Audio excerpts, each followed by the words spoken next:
All right, y'all, we in the building.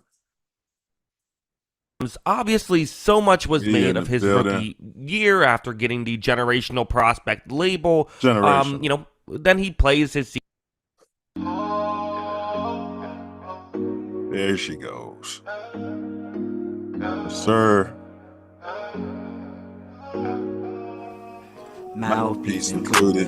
TATN, TATN, TATN. Better guard your grill. TATN, TATN, TATN. Mouthpiece included. TATN, TATN, TATN. Better guard your grill. TATN, TATN, TATN. Mouthpiece included. TATN.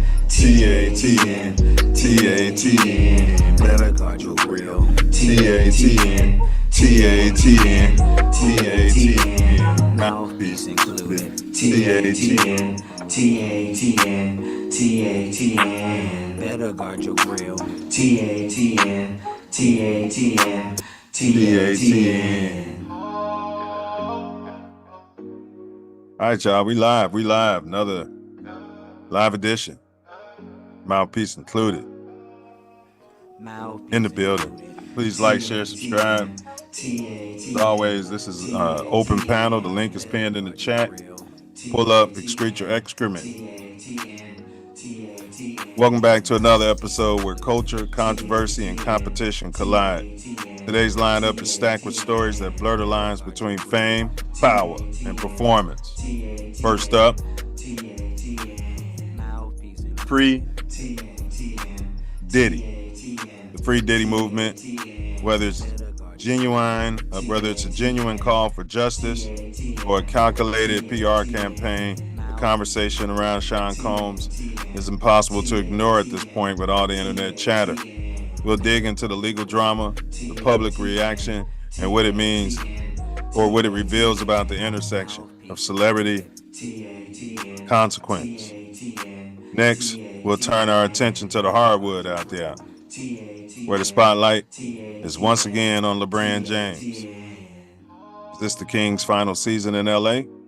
With whispers of retirement, relocation, or one last championship push, which he doesn't care about rings.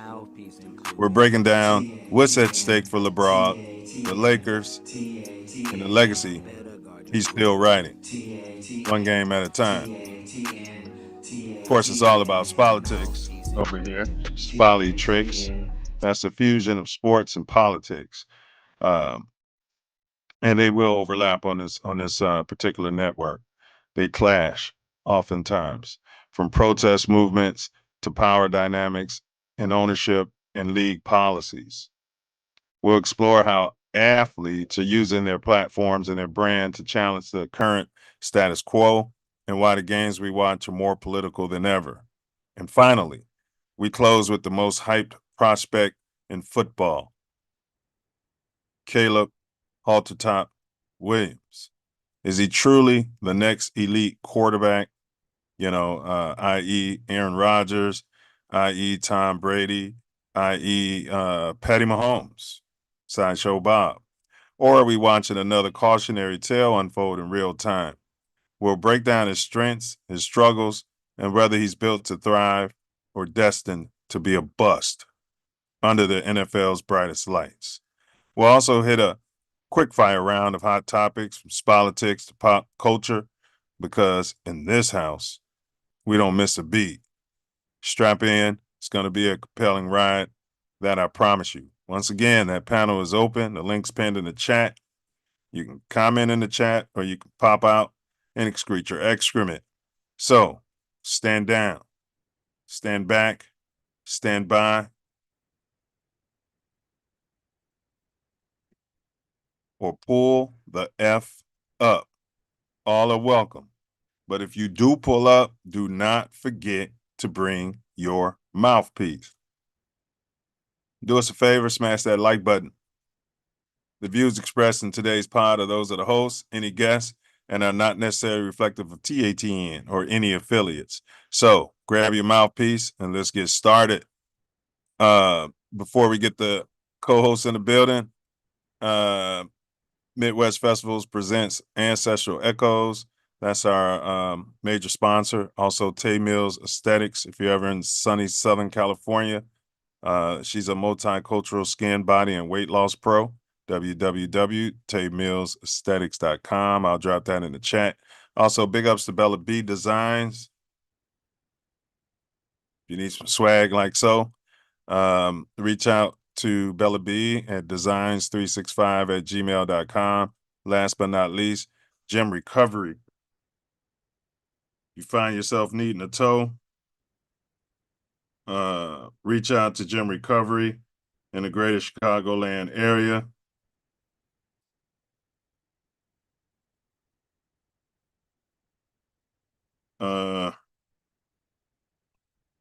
Yeah. So reach out to Gym Recovery in the greater Chicagoland area out there. Let's go ahead and get the co-host with the co-most, perennial father of the year. He's out there fathering right now, I'm sure. TATN. Big Ace is in the building. TATN, Mouthpiece included. TATN. What up, Big Ace?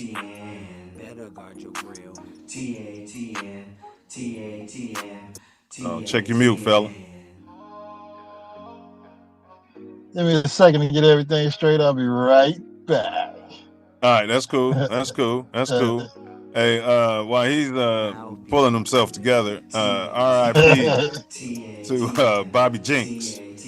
RIP Bobby Jinks, and condolences to his family.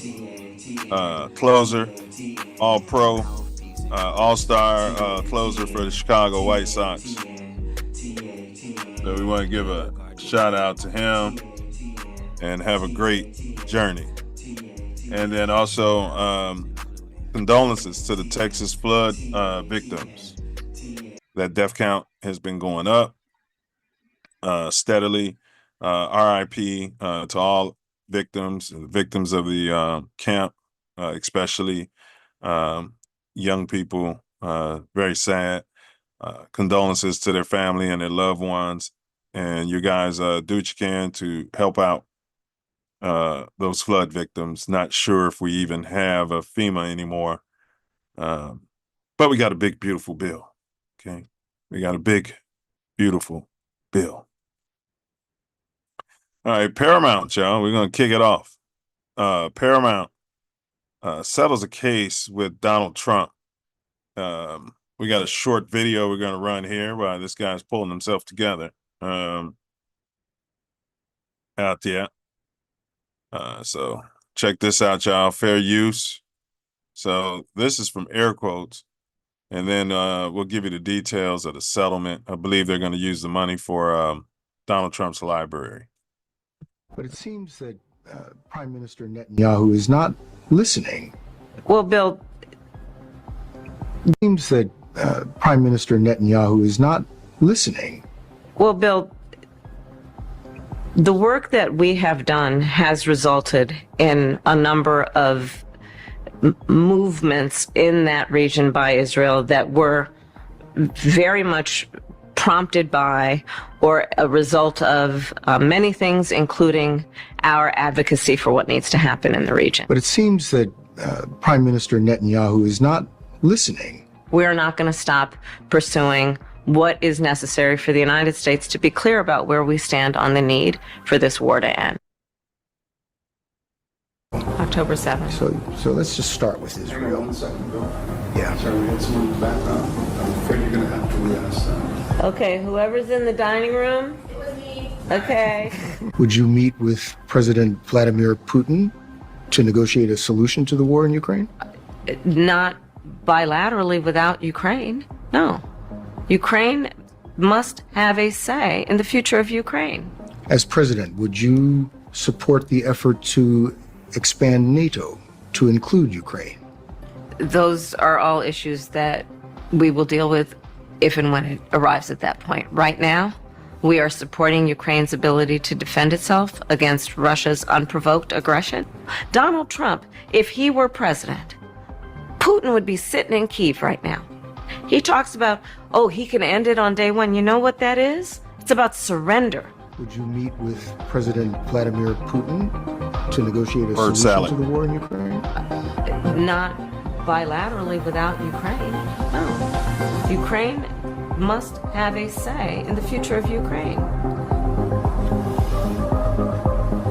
How about, as president, would you support the effort to expand NATO to include Ukraine?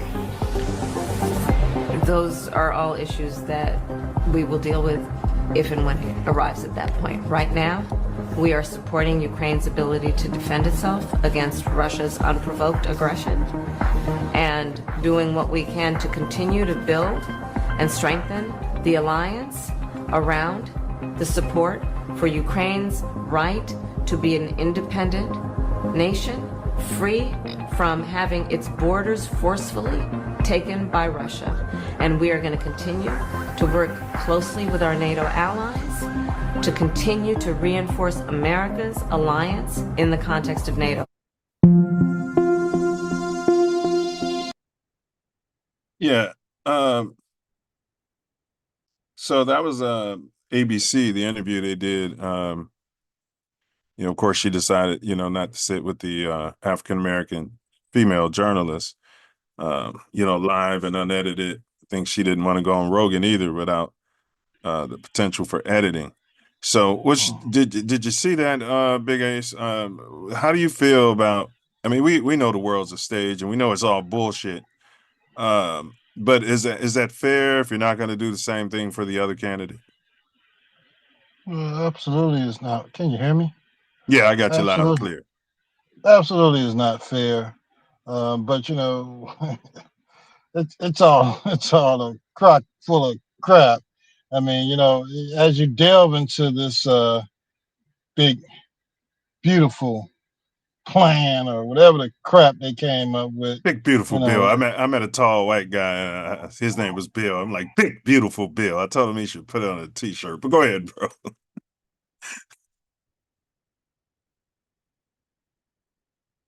I think we've lost him.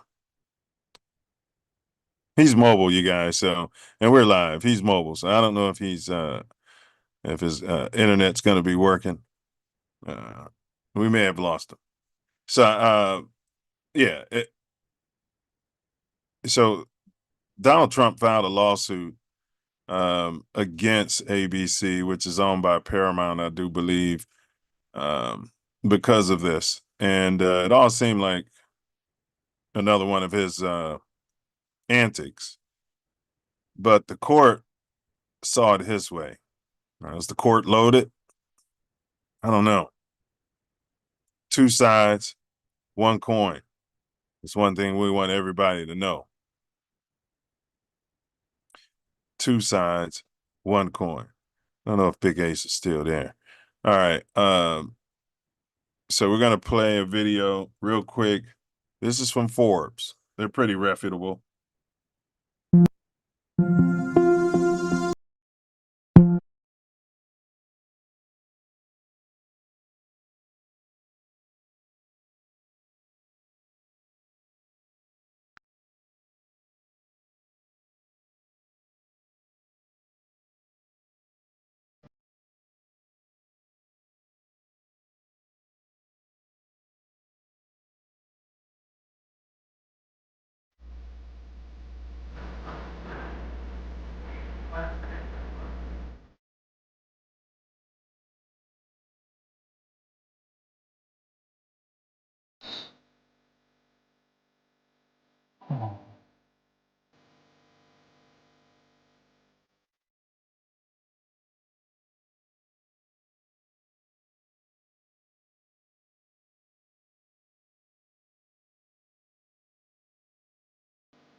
I mean, what's going on here? I can't exactly wrap my finger around that, bro. I mean, on the one hand, it feels like an attack on, media. But then on the other hand, should the media be in a position shouldn't they just put out the facts, bro? Like, just let everything fall where it lies, as opposed to guiding us to one opinion or the other.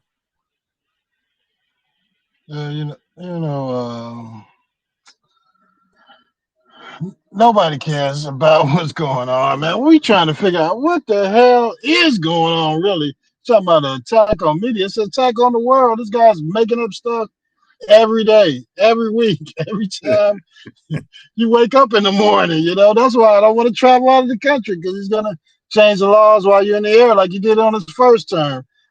Yeah, man, it's bad. But hey, this is what America wanted. Make America MAGA again. Yeah. Make America gangster again. That's what the G is for, I suppose. I hear you, bro.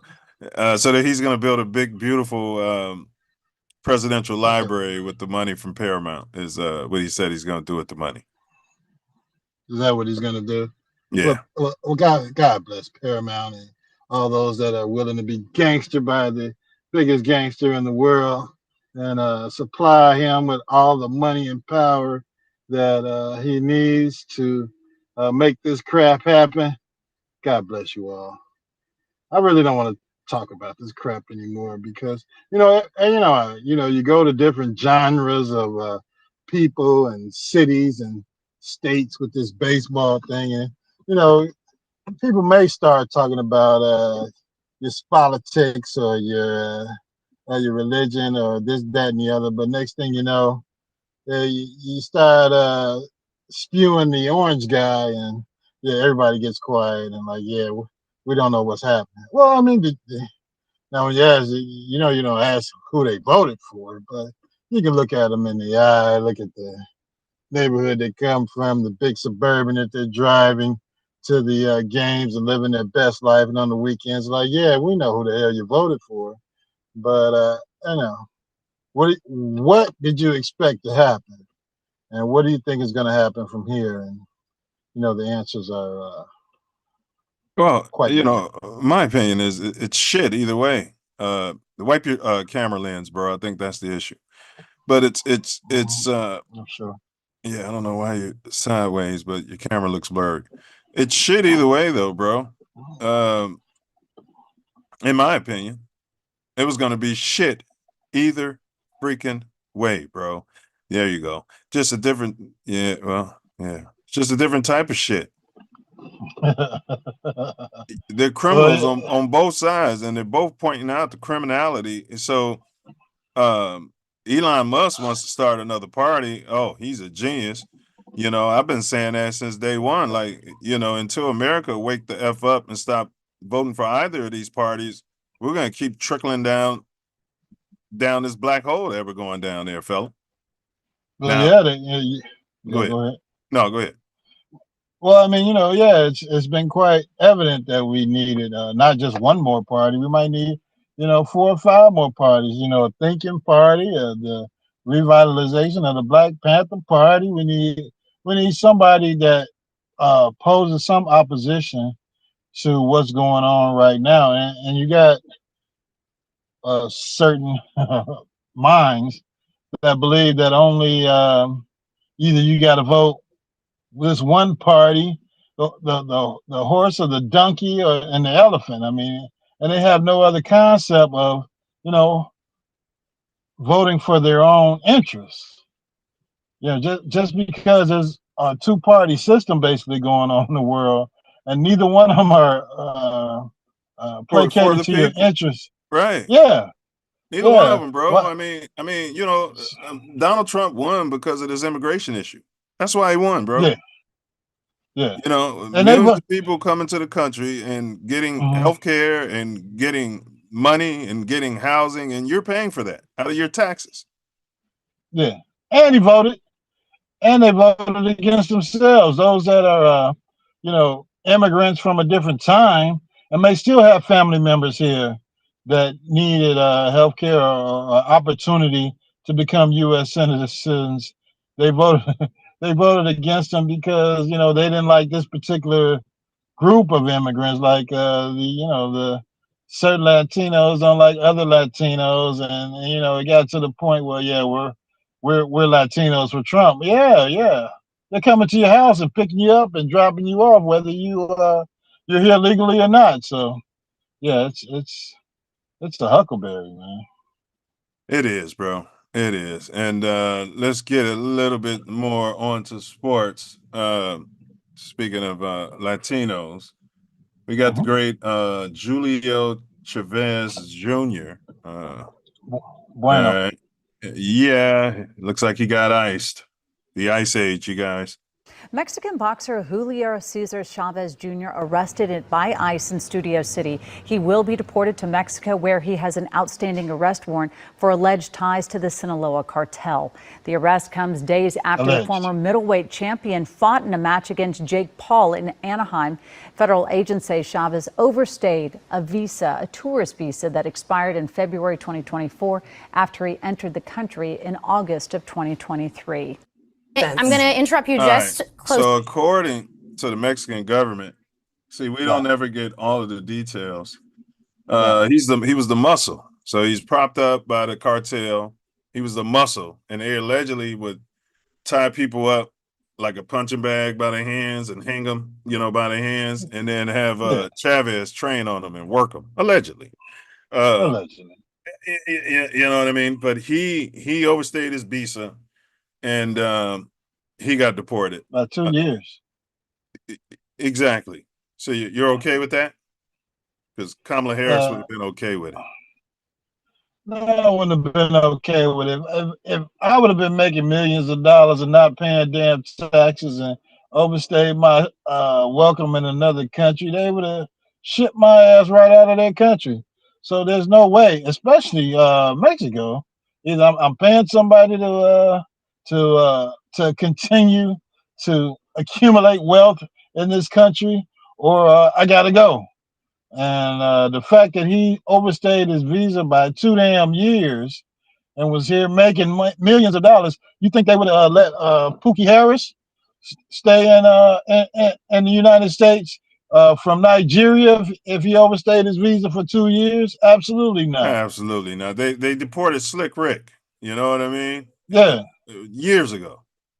Yeah, he's a rapper. Yeah, he's a rapper.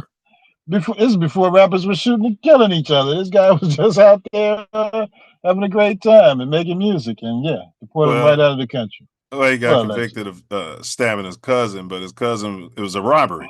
They was backdooring him. Yeah, you know what I mean? Yeah, he got stabbed for a reason. Yeah. But they got rid of him. You know what I mean? I haven't seen Slick Rick. I don't even think he's welcome in the country either. Like, he can't even come through here and make some money and do some shows or do a Vegas show for a month, He's got a new album out. I don't know what kind of immigration agreement he got worked out now, but he's got a new album, or what do you call it, download or whatever the hell's going on nowadays. Out that I heard not too long ago. All right, well, we got some free Diddy here.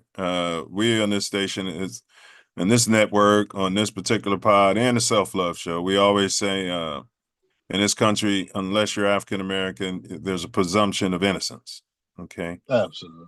No matter what the government comes, and then all of the Pookies and Ray Rays come out on the podcast, and all of these Shaquettes and Shaquilas, and they put a mic in front of them and, oh yeah, he did this and he's guilty and this should happen and that happened, and the feds don't never lose. And the feds are winning because people are plea bargaining and they don't have the money for a good attorney.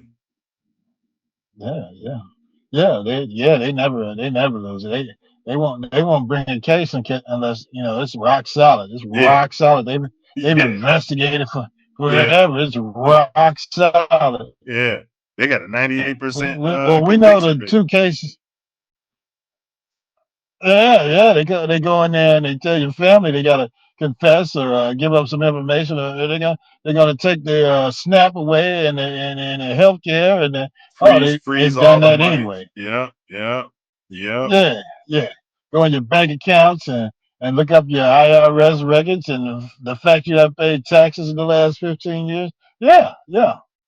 That's why they get the damn high conviction rates.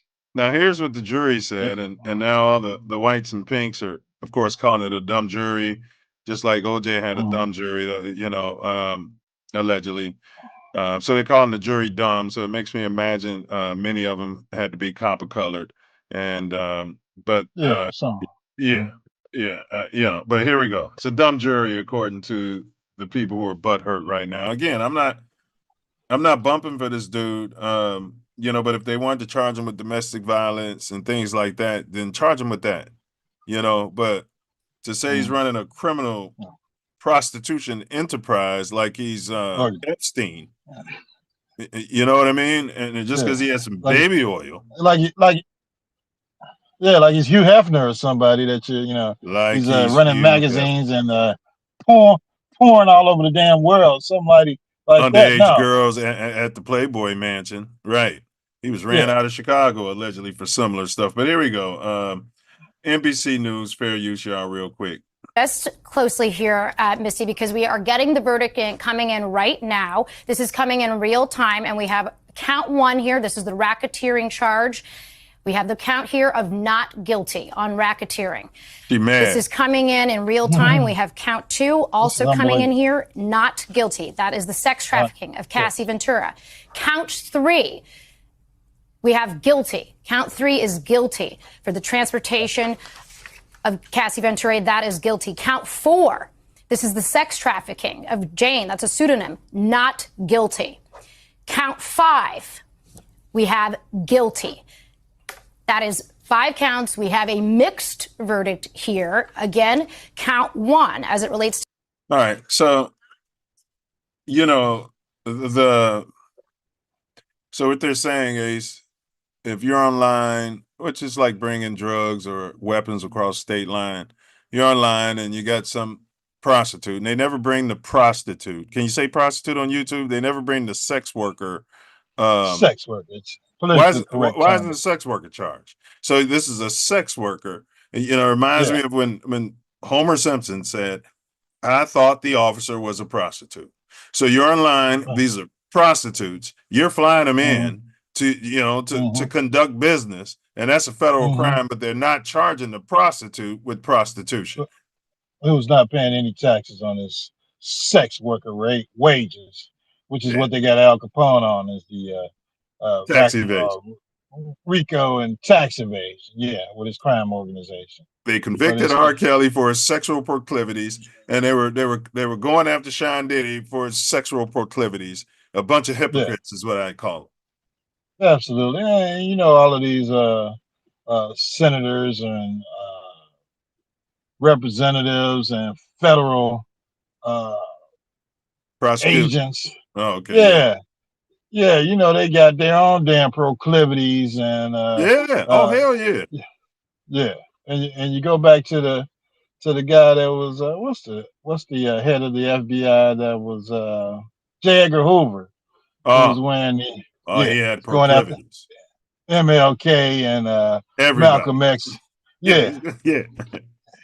Recording their conversations. Yeah, and we know he had all kinds of proclivities. And but it's always okay to go against the copper-coated individual that is an entertainer or has some kind of fame as being copper-coated. It's easy to go against him. And what they're saying, bro, if Diddy was an average Joe, right, and the charges that they found him guilty of, they said he'd be let go already. If he was, I mean, he flew in. He flew in a prostitute. He didn't fly in a victim. You know what I mean? Somebody, he flew in a prostitute, and what got him off those other charges, bro? He had texts, he had texts from Cassie, that they showed the court where she was calling him saying, "Hey, are we gonna, freak off today? And I want to freak off with this guy, and I want to freak off with a girl, and all that." She was reaching out to him like. If that's not entrapment, I tell y'all, watch out for those damn honeypots. Go ahead, bro. And it's also a meme. I mean, how his average Joe flying somebody in, she got flew in. She got flew in to do her thing this weekend, any different than and it's flown in, people. But go ahead, bro. I yeah, know you're just saying what everybody else said. yeah, I just want the yeah. kids to know that that's you're not proper. But go She ahead. got flown in. She got flew in. Flew in. To Yeah. they flew up. She flew Yeah. her in. Yeah. You know, he gonna take us shopping and blah Yeah. blah blah. Yeah. Yeah, and then they gonna chill back at the Airbnb.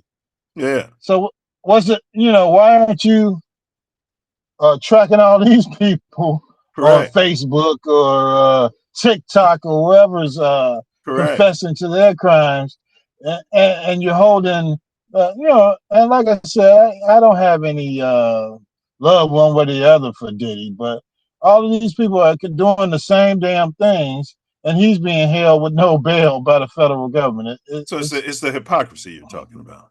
Absolutely. I mean, it's damn near it's criminal on the federal government's part that you would hold him with no bail, especially after he's been cleared on 3 of the charges.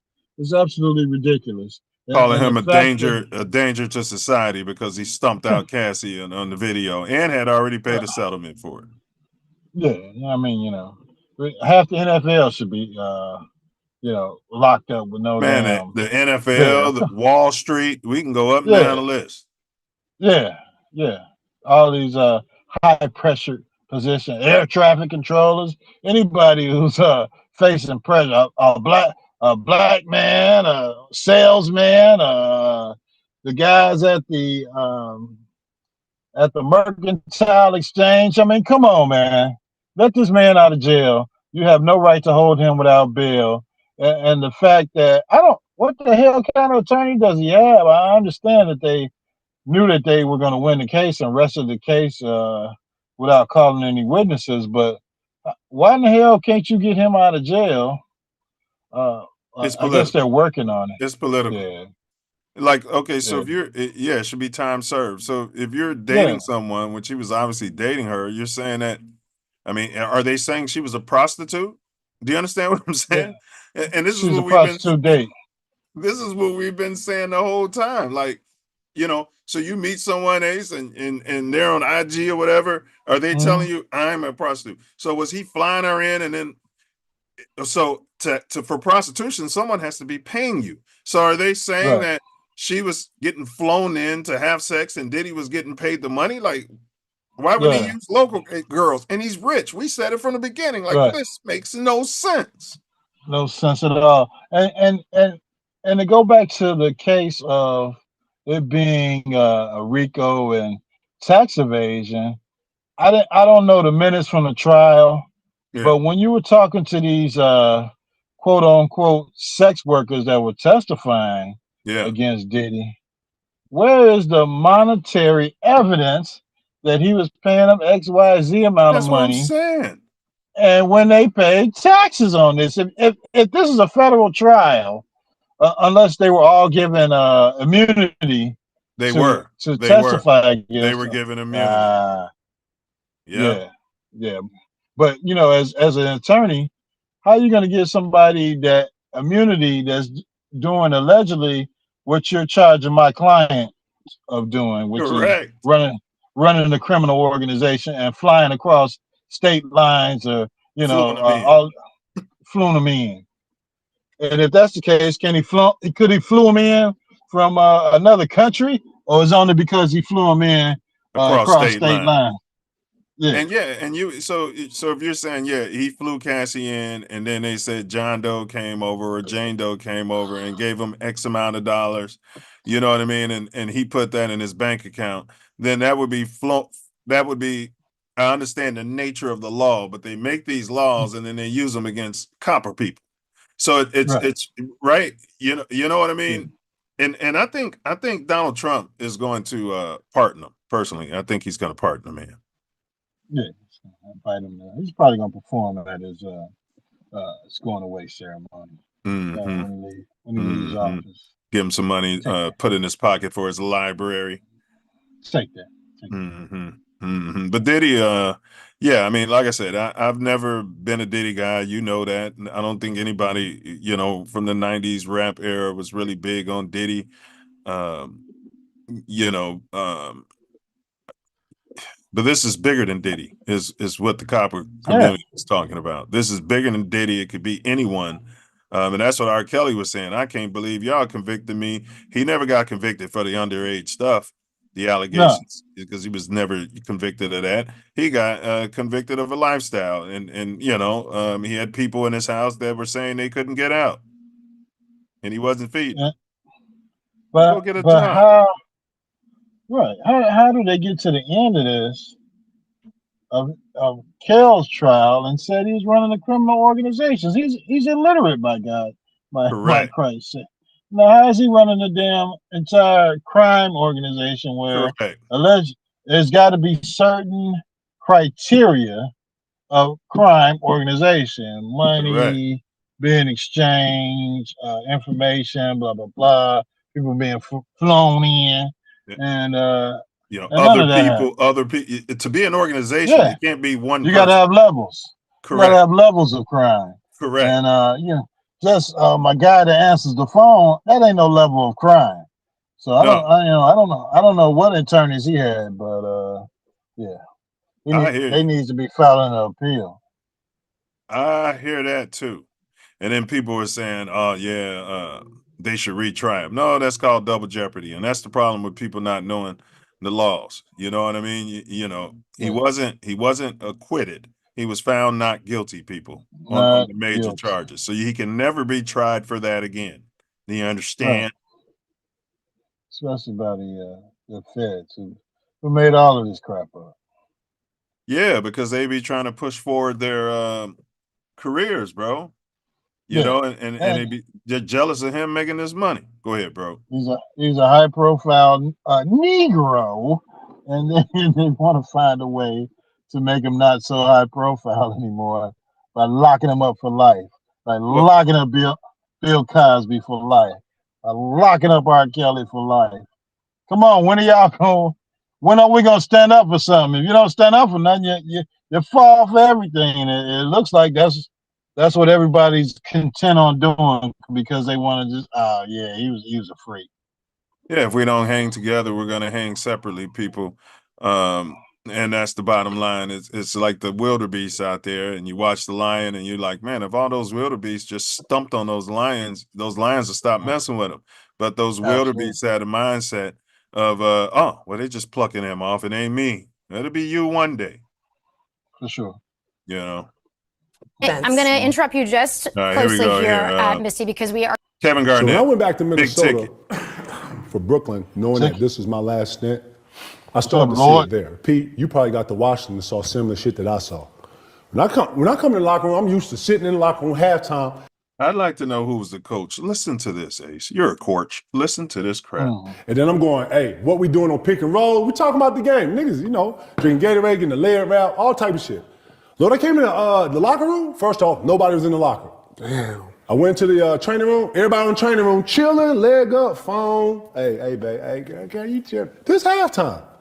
So, you know, I'm OG. Hey, man, let me see everybody in the locker room for a second. So everybody, you know, I was like, yo, bro, what's this? And then Rubio just said, yeah, man, nobody wants to talk, man. Everybody's on their fucking phones, man. We need to figure out the fucking pick and roll. Like Rubio and Tony Montana. But that was the first time I got to see he's like gonna this get deported talking like that. And I went to Rubio and Zach because Rubio, Zach, and Wiggins was like, Wiggins wasn't vocal, but he was like a little leader. So I pulled them aside like, listen, this is what we on.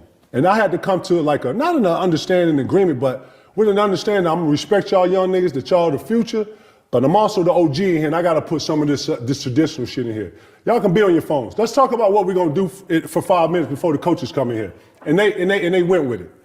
But that was the first time I started seeing that type of shit going on in the league. Another thing, I'm a clean dude, super clean, like old school, like OCD kind of clean. So in the lockers, bro, you got a locker. Bro, your stuff, you put it in like a little net, zip it up and put it right here. The guy comes and picks it up, put it in. And it's also a bin here, so you can throw it in the bin. Man, all these young niggas was dirty as fuck. Man, I stopped. Hey, man, all y'all come in here. Every motherfucker. Hey, man, look, stand by your locker. Hey, man, my nigga, look, we're gonna keep a clean locker room. Y'all understand what I'm saying to y'all? Everybody look down in their locker. If you got some shit in your locker, clean it up right now. Coach, give me 5 minutes. Boom. So I had to come in here and put a sense of OG-ness and, uncle in here, whatever you want to call it. But I had to come in here and implement it because I had no leaders in here. And it was puppies leading puppies. Yeah. And so Puppies when you have a leading vet in puppies. here, That was the Bears. motherfuckers coming up to me asking me all type of personal stuff, all type of shit. So when you have that OG in there, he does that. I'm the captain. We come here, we ain't playing hard enough. Hey. Almost kind of how I'm a captain. You're a captain. He's a captain. She's a captain. Wouldn't you like to be a captain? too? you heard Yeah, Haslam I'd be Go ahead. inclined, I come in there and everybody on the training table talking to their girlfriend and we losing it. I'd be inclined to make an example out of somebody and slap the shit out of somebody until Exactly. everybody, the phones would drop, some eyes would pick up, and we'd be going out winning some damn basketball games. But But the he was at the league, point of career. the league moved away from veterans because they was trying to save money, and they just started. Remember, we were talking about this years ago, and this is what's wrong. All these teams do that. They figure they could save money, and they devalued what the veteran was bringing to the locker room. And if you're gonna do that, you better have a strong coach like Pop. Yeah, to put them in a system. Who's not gonna tolerate Whether that the shit.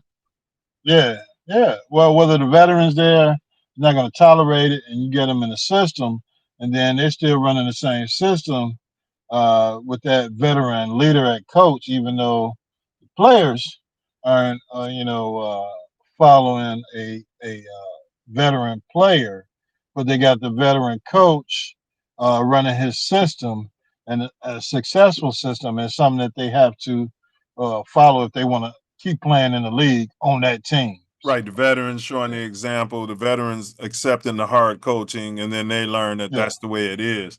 I'll tell you how it is if I was a coach, veteran or no veteran. Coach, why didn't I play in the second half? It was a coaching decisions. Go clean your shit up. You'll figure it out one day. I got video of you in the locker room on IG, and we're losing at halftime. Right. Yeah. Right. Fix that, and then maybe you could play. in the locker room when he was with the Heat. But guess what he's doing? He's implementing culture that comes from where he created, and now he's implemented into the young. If you don't have that, man, that transition misses. You understand? Sometimes that transmission or that bridge that you want to create with the young, it misses sometimes. So all I was trying to give Zach, Cat, and Wiggins, Rubio, and all those young guys was some structure. They didn't keep it together, but that was my articulation of OG being in the locker room. But that was my first time starting to see the league change dramatically. All the boxes going, niggas rocking music super loud, niggas. Yeah, I was like, yo, this look like losing. This look like the hood. Where we at right now, boy? Right. So I had to actually come in and put some organization. And I ain't gonna say I was the most liked, because when you come in, you put some structure to things, that stops all the fun, because it needs to be a certain level of seriousness in here. Y'all can have some fun. Let's win, and you know what? Let's beat their ass and then come in here and do this. So I would come in there like this, but respecting the young guys at the same time. Yeah, he's talking about professionalism, huh, Ace? Yeah, absolutely. Yeah, especially on a professional level. And he done made his money at the tail end or the other end of his career. He's just trying to pass on something that y'all need to get you through this league, that, for whatever. I don't know. I believe this was after he won the chip.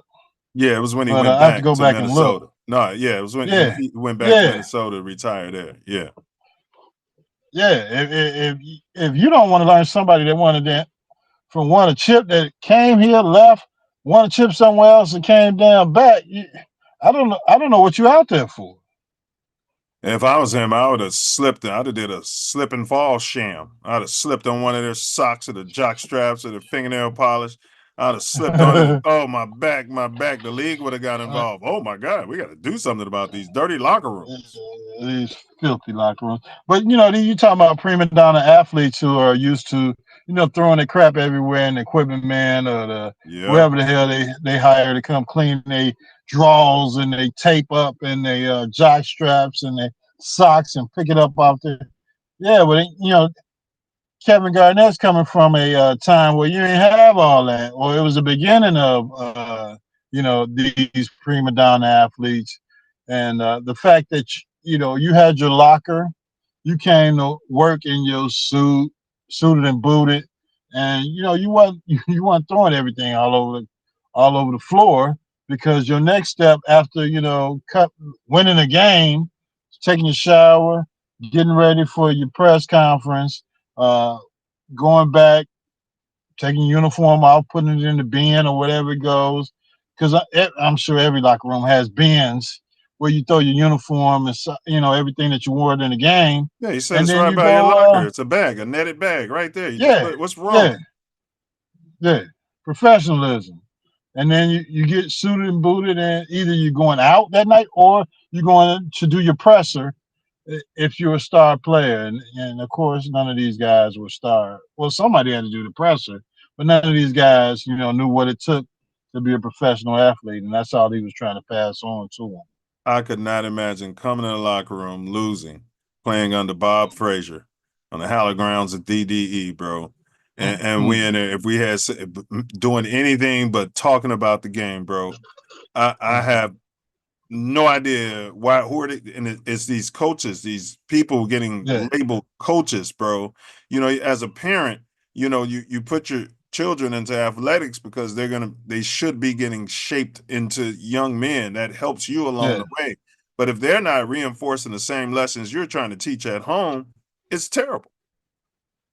Yeah, I mean, well, it starts in practice. It starts in the off season. It starts with you joining a team that these are the expectations of this organization. And if and now a lot of coaches are begging kids to come join their teams, or hoping Yeah, that their kid can get on the team. But yeah. Coddling.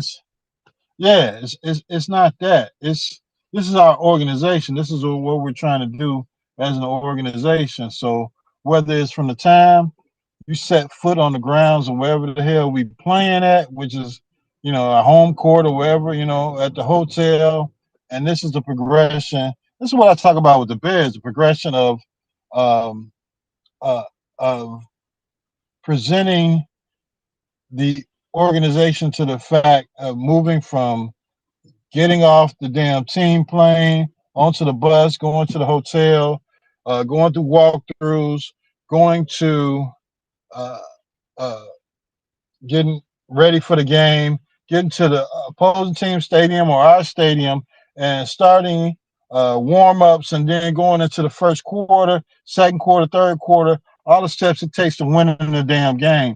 And if you don't have all that in place, you're not going to consistently win. You're going to be a team like the Bulls or the Bears were last year, that you can win, But you but you can don't lose have the 10 straight. blueprint. Right. Yeah, absolutely. Because the devil's in the details, as they say. Yeah.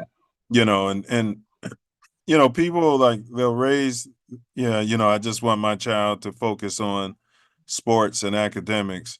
And so we'll clean up behind him or her and do everything else and walk the dog and mow the lawn. I just want you working. No, all this stuff goes hand in hand. After you finish mowing that lawn, then you can work on your game. You know what I'm saying? After you do your homework, then you could mow the lawn, and then you could practice. Like, bro, these principles, it's, I don't know, man. It starts at home. I would say that. I would definitely say that, bro. It starts at home, bro. Like having respect for that cleaning person, having respect for yourself, having respect for the other people around you. That, man, I see Ace putting his stuff in the bag. They did the same thing, bro. Military fraternities. That's why they having trouble finding M's to recruit in the Army, bro. Like, they having trouble, bro. We in a bad way right now as a nation. Yeah. Fraternities, Yeah. it was a Divine Nine, Masonic fraternities. Yeah. The young ones don't want to listen to the old ones. Yeah. All these organizations that were put together to make good men better, and Yes. progress and help society. I I don't want to do all that.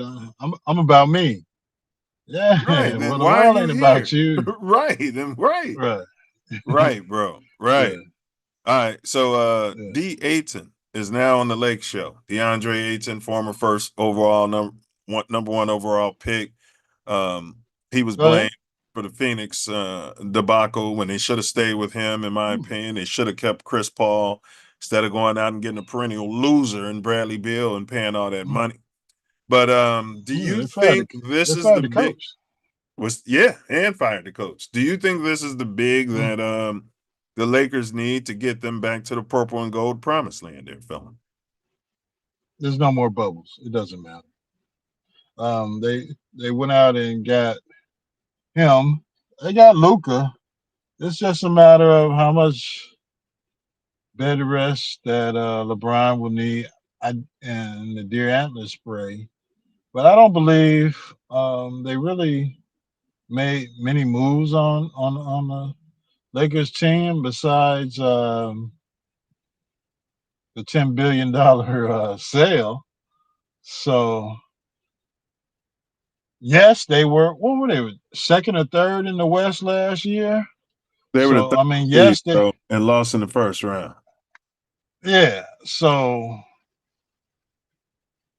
I believe they got some organizational things to clean up, whether it's improving the bench or it's improving the coaching staff, or they got to get rid of that $50 million albatross on their roster. Yes, he can score all season long, but there's no way he is going to be available for the playoffs at 47 years old. Yeah, we'll get there too. But all right, Ayton last season he gave you 14 points, 57% from the field, 18% from the three-pointer. He got you 10 boards, 1.6 assists, zero point 0.8 steals, and 1 block. So I don't think he's intimidating anybody down there, but I think he'll be and he averaged 30 minutes. I think he may 30 minutes. yeah. He's the number one pick. He's averaging 30 minutes.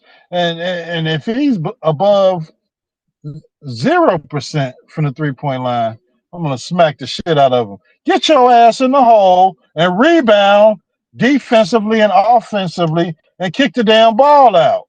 Well, that's the problem. Exactly. But the modern day analytics say that if he's not shooting 33% from three, he's hurting your team. If he can't be a guard in a 7-foot body, he's garbage. But yet they drafted him number one overall. I think he might Yeah. be good from the standpoint Luka likes to throw those alley oops, and that might be the Yeah. only thing he's good for with the Lakers. Okay, I need you shooting 60, 70% from inside of 8 feet. I don't give a damn about your 3-point shooting percentage. You should have like 5 to 7 3-pointers for the season. I agree. Career stats. He averages 31 minutes, 16 points, 59% from the field, 23% from three. Yeah, stop the three projects. He shouldn't be shooting them. 10 and a half boards, 1.6 assists.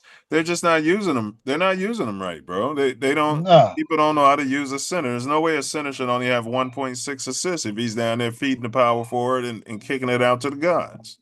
Right. You should have that. They all believe in this stretch 4 and stretch 5 crap. This guy should be down there. He's the number one pick in the draft. He should be down there rebounding and dunking the ball, or rebounding and kicking it out to a three. If they got 2 men on him. But if they ain't got 2 men on him, damn it, get the ball up on the damn rim. Facts. He's athletic too. So you got the Bucks decided to buy out the perennial loser, in my opinion, Dame Lillard's contract. I never thought that would work. Like I don't know why people think this stuff will work. You got a guy that doesn't play defense, and they were calling him big shot, whatever they would call him, but that wasn't matriculating into wins. Well, when he came in and he started talking about I don't care about championships crap. Yes. I I would have rescinded the contract right then, or whatever the trade, whatever the hell they did to get him. Everything would have been rescinded upon that statement. What are you coming here for? That check y'all giving me. Yeah, yeah. You know, and I don't I can care get a about train. I don't care about legacy and all this ring culture nonsense. Is nonsense. Yeah, I can get a trained chimp to come out here and get a damn check. I need somebody that want to win. I got a perennial could be MVP on my squad, and I need some help for him. And I'm going to pay you $40 million or however the hell amount of money they was paying this clown, and you're not interested in winning? No, thank you. Not interested. All right, so we got Sports Illustrated ran an article. NBA potentially changed stat ruling on end of quarter heave shots. NBA players passing up a last second heave at the end of a quarter just to preserve their field goal percentage might become a thing of the past. Now, because of coaching, the NBA announced Saturday that an unsuccessful end of period heave will be recorded as a team missed field goal attempt instead of an individual missed field goal attempt during the 2025 Summer League when three pieces of criteria are met. The missed field goal attempt took place within the final 3 seconds of the first, second, or third quarters. Why not fourth? The missed field goal attempt was shot from beyond the outer edge of the center circle. The play originated in the back court. As the importance of three-point percentage has increased alongside the rise of the outside shot over the last 15 years in the league, there have been many cases of players passing up shots late in the first, second, or third quarters just to preserve their personal stats. Boston Celtics guard Peyton Pritchard told The Athletic he despises this phenomenon. Soft mentality, Pritchard said, worrying about a shooting percentage. It's very weak. I'd hire this guy to coach my team. You care about your individual shooting percentages more than winning. That's so soft. What's your take on the league's move to and they didn't say if he makes the shot, is that going to help his personal stats? Yeah, I don't give a damn. I don't give a damn about what the NBA is. You know, the fact that the league has gone toward this 3-point shooting bonanza, and now you're changing a rule to coddle shooting a half court shot at or further than a half court shot for the first 3 quarters and not counting against your shooting percentage. Yeah, it's all based on this 3-point shooting bonanza criteria crap, and yeah, I really don't care. Yeah, it's based on their money. And I saw LeBron James doing it years ago, and it was bizarre. It was bizarre, bro. It makes no sense. If it's the first quarter, I laced them up. That's a potential 3 points. And for you not to take that shot, whether your team is in the lead or behind, the coach needs, okay, son, you're worried about your personal stats. Like, bro, we couldn't even at halftime go look at the stat book. We couldn't in between quarters go look at the stat book, bro, because the only stat that mattered was the scoreboard. Right, W and L. If we had one more point than the other team, that's the stat that matters. So it's a potential shot that you can make. And if you don't want to do that, tell the coach, sit me out at the end of every quarter and every quarter and half and bring in bench players who want to take that shot. I mean, this is so bizarre to me, and Adam Silver should be fired, bro. Yeah, well, he's just trying to make it entertainment. And as long as it's entertainment, he's fine. But this is entertainment. It's ridiculous, bro. I couldn't imagine, Michael Jordan's locker room ever being filthy. If anybody was throwing it on the ground, it would have been him, but he was raised better than that. I can't imagine Mhm. Michael Jordan saying, "I'm not going to take this potential shot," or Pippen or anybody on those Bulls teams that was winning 6 chips, and then they looking at each other. I don't want to mess my stats up. Like that's Yeah, ridiculous, bro. it's absolutely nonsense. And the fact, I mean, I didn't watch much of the NBA Finals, but I believe I was watching Game 6, and that's when the Pacers went up 30, Yeah, and and OKC came down. All they were doing was trying to catch up, so they're jacking up threes left and right the whole time that they're down 30 points, and then the Pacers are coming back down court. They're jacking up threes because they're up 30.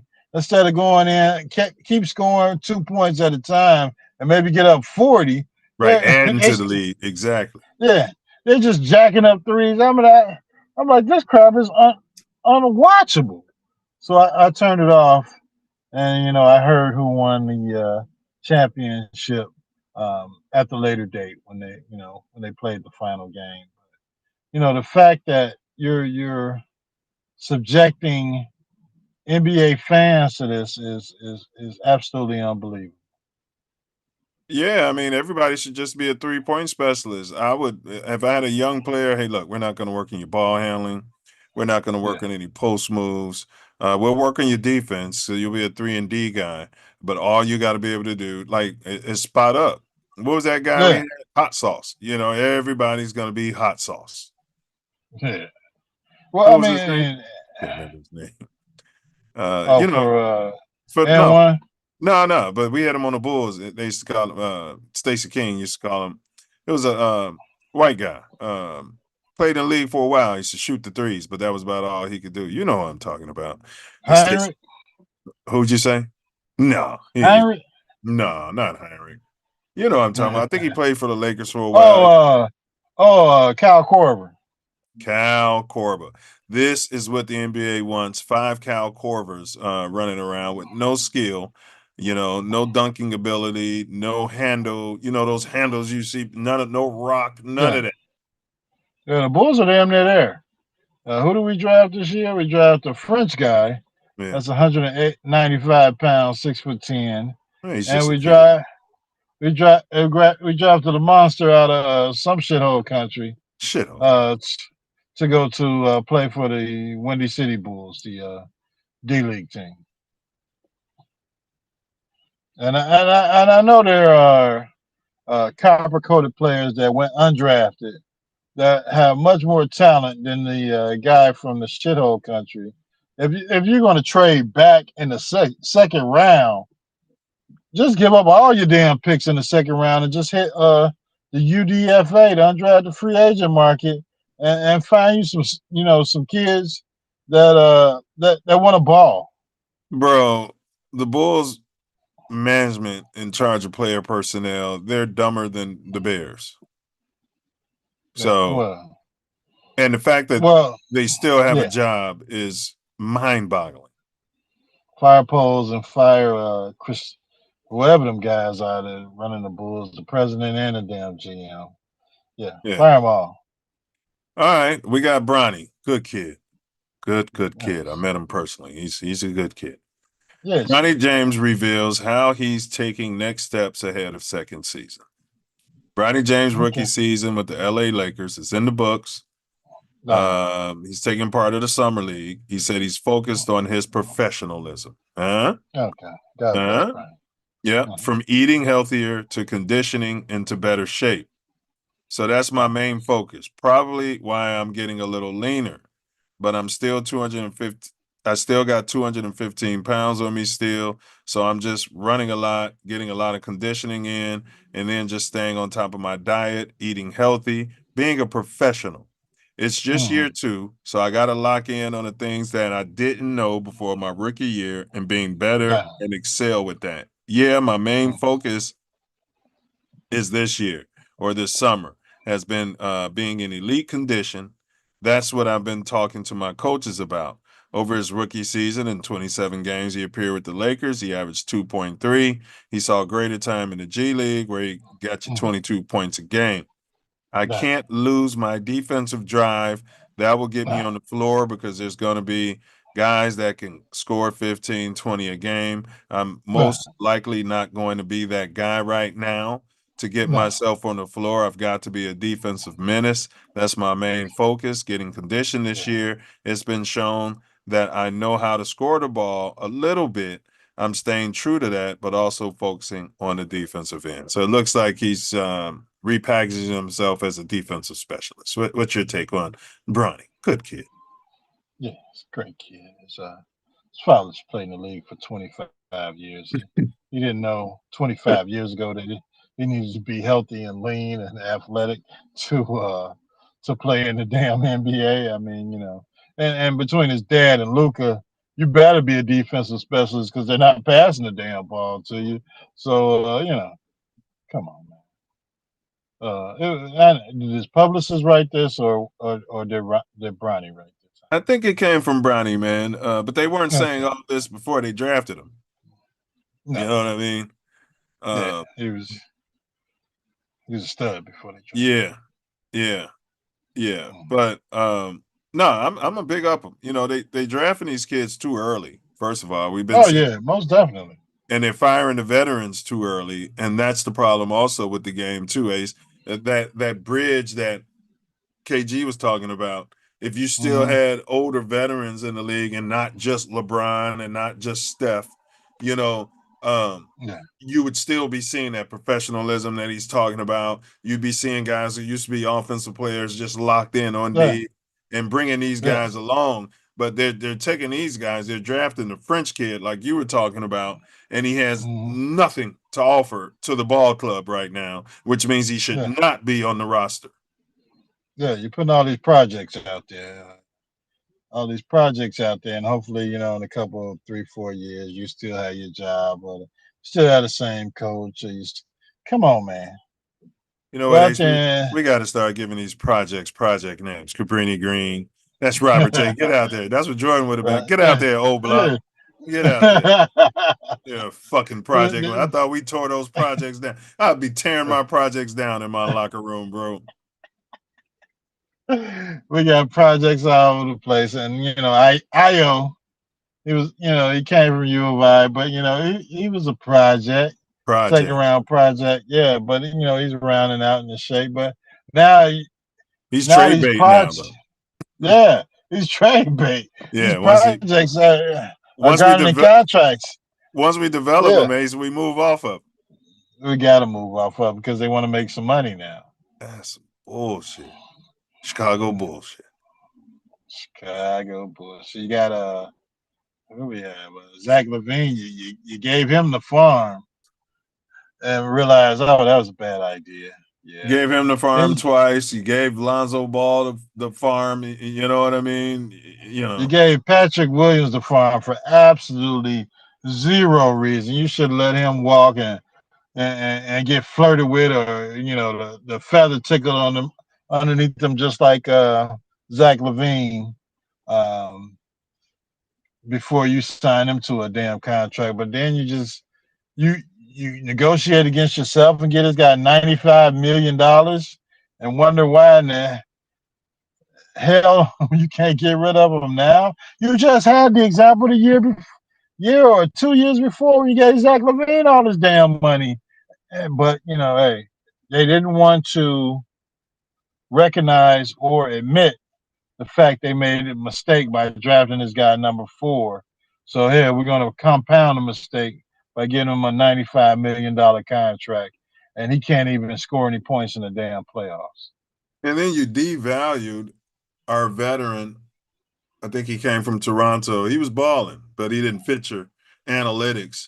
He was a defensive guy, offensive guy. He was good down the clutch. You know what I'm talking about, the 2 guard. The only one that. Oh, you talking DeMar?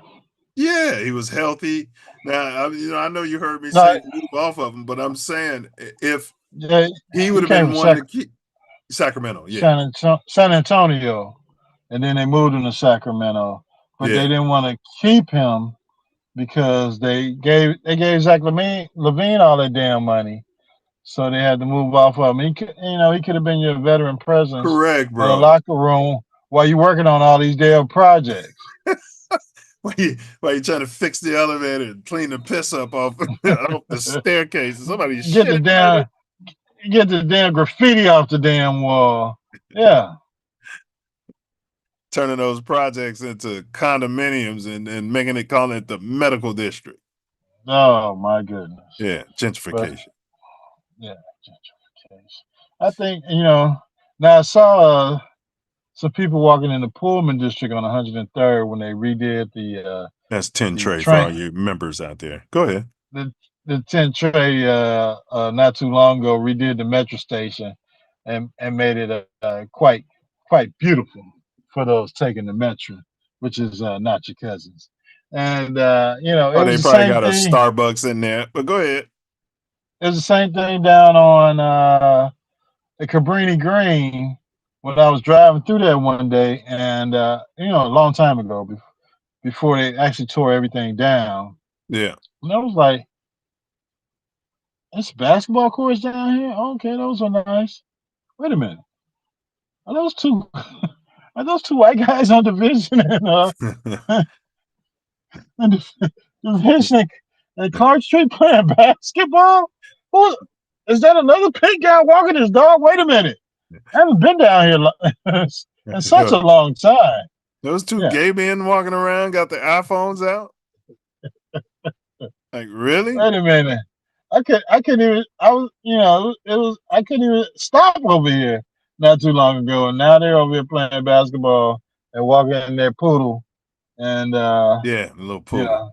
know, Uh-huh. feeling quite comfortable. So Uh-huh. I was like, "Oh yeah, You mean he's got I time to he's got balls to stop and pick up the poodle poop? You used to be getting yeah, low out yeah, there. yeah." He got the plastic bag and everything. I was like, Yeah. "Man, yeah, you got low." Yeah, because you Yeah. was gonna get robbed if they, man, bro. I remember I stopped over there in the prime of it. It was some shithole liquor store over there, bro. I was like, Oh yeah, damn, yeah, it's right on the corner. It's not too far. Yeah, yeah, you know yeah. what I'm It talking might have been about? the one that was under the tracks, near the tracks or something. Yeah, I was like, Yeah, damn. I was like, yeah, shit, I knew I didn't have no business over there. right. All right. Yeah, and these guys are over here playing basketball and walking the pool. Yeah. All right, we got is LeBron done? You kind of touched on it a little bit with the Lakers after this season. This is coming from Wendy, okay, Stephen A. Smith's good friend. Yeah. Brian Windhorst says Lakers LeBron James contract situation feels unusual. LeBron returned to LA for 25-26. Okay. No surprise, but the way he's gone about it is a surprise. Rather than sign a new deal with the Lakers, James has opted into his player option for 25-26. So he's snatching up that 52.6 milli and will have him Oh hit my gosh. unrestricted free agency next summer. The signing strikes Windhorst for two reasons. LA did not put out an immediate statement about him opting in. And number two, it is the first time in James's 2-decade deer antler spray career that he has Nah. exercised his player option. They Oh haven't yeah. put out a statement. It's not a rule that you put out a statement when a player picks up an option, but it's Yeah. customary. And the Lakers did not do that. They got new ownership that you just mentioned. I Oh had yeah. I had to actually check with the team in the league.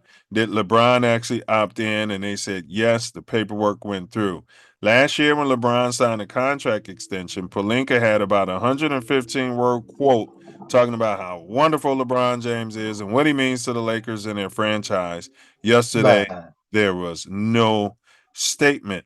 He added that Rich Paul said the team and fellow Lakers star Luka Doncic were both informed that this would be the move. However, the rest of the league was not keyed in. I talked to Rich Paul. Luka was informed that this was going on. Yeah.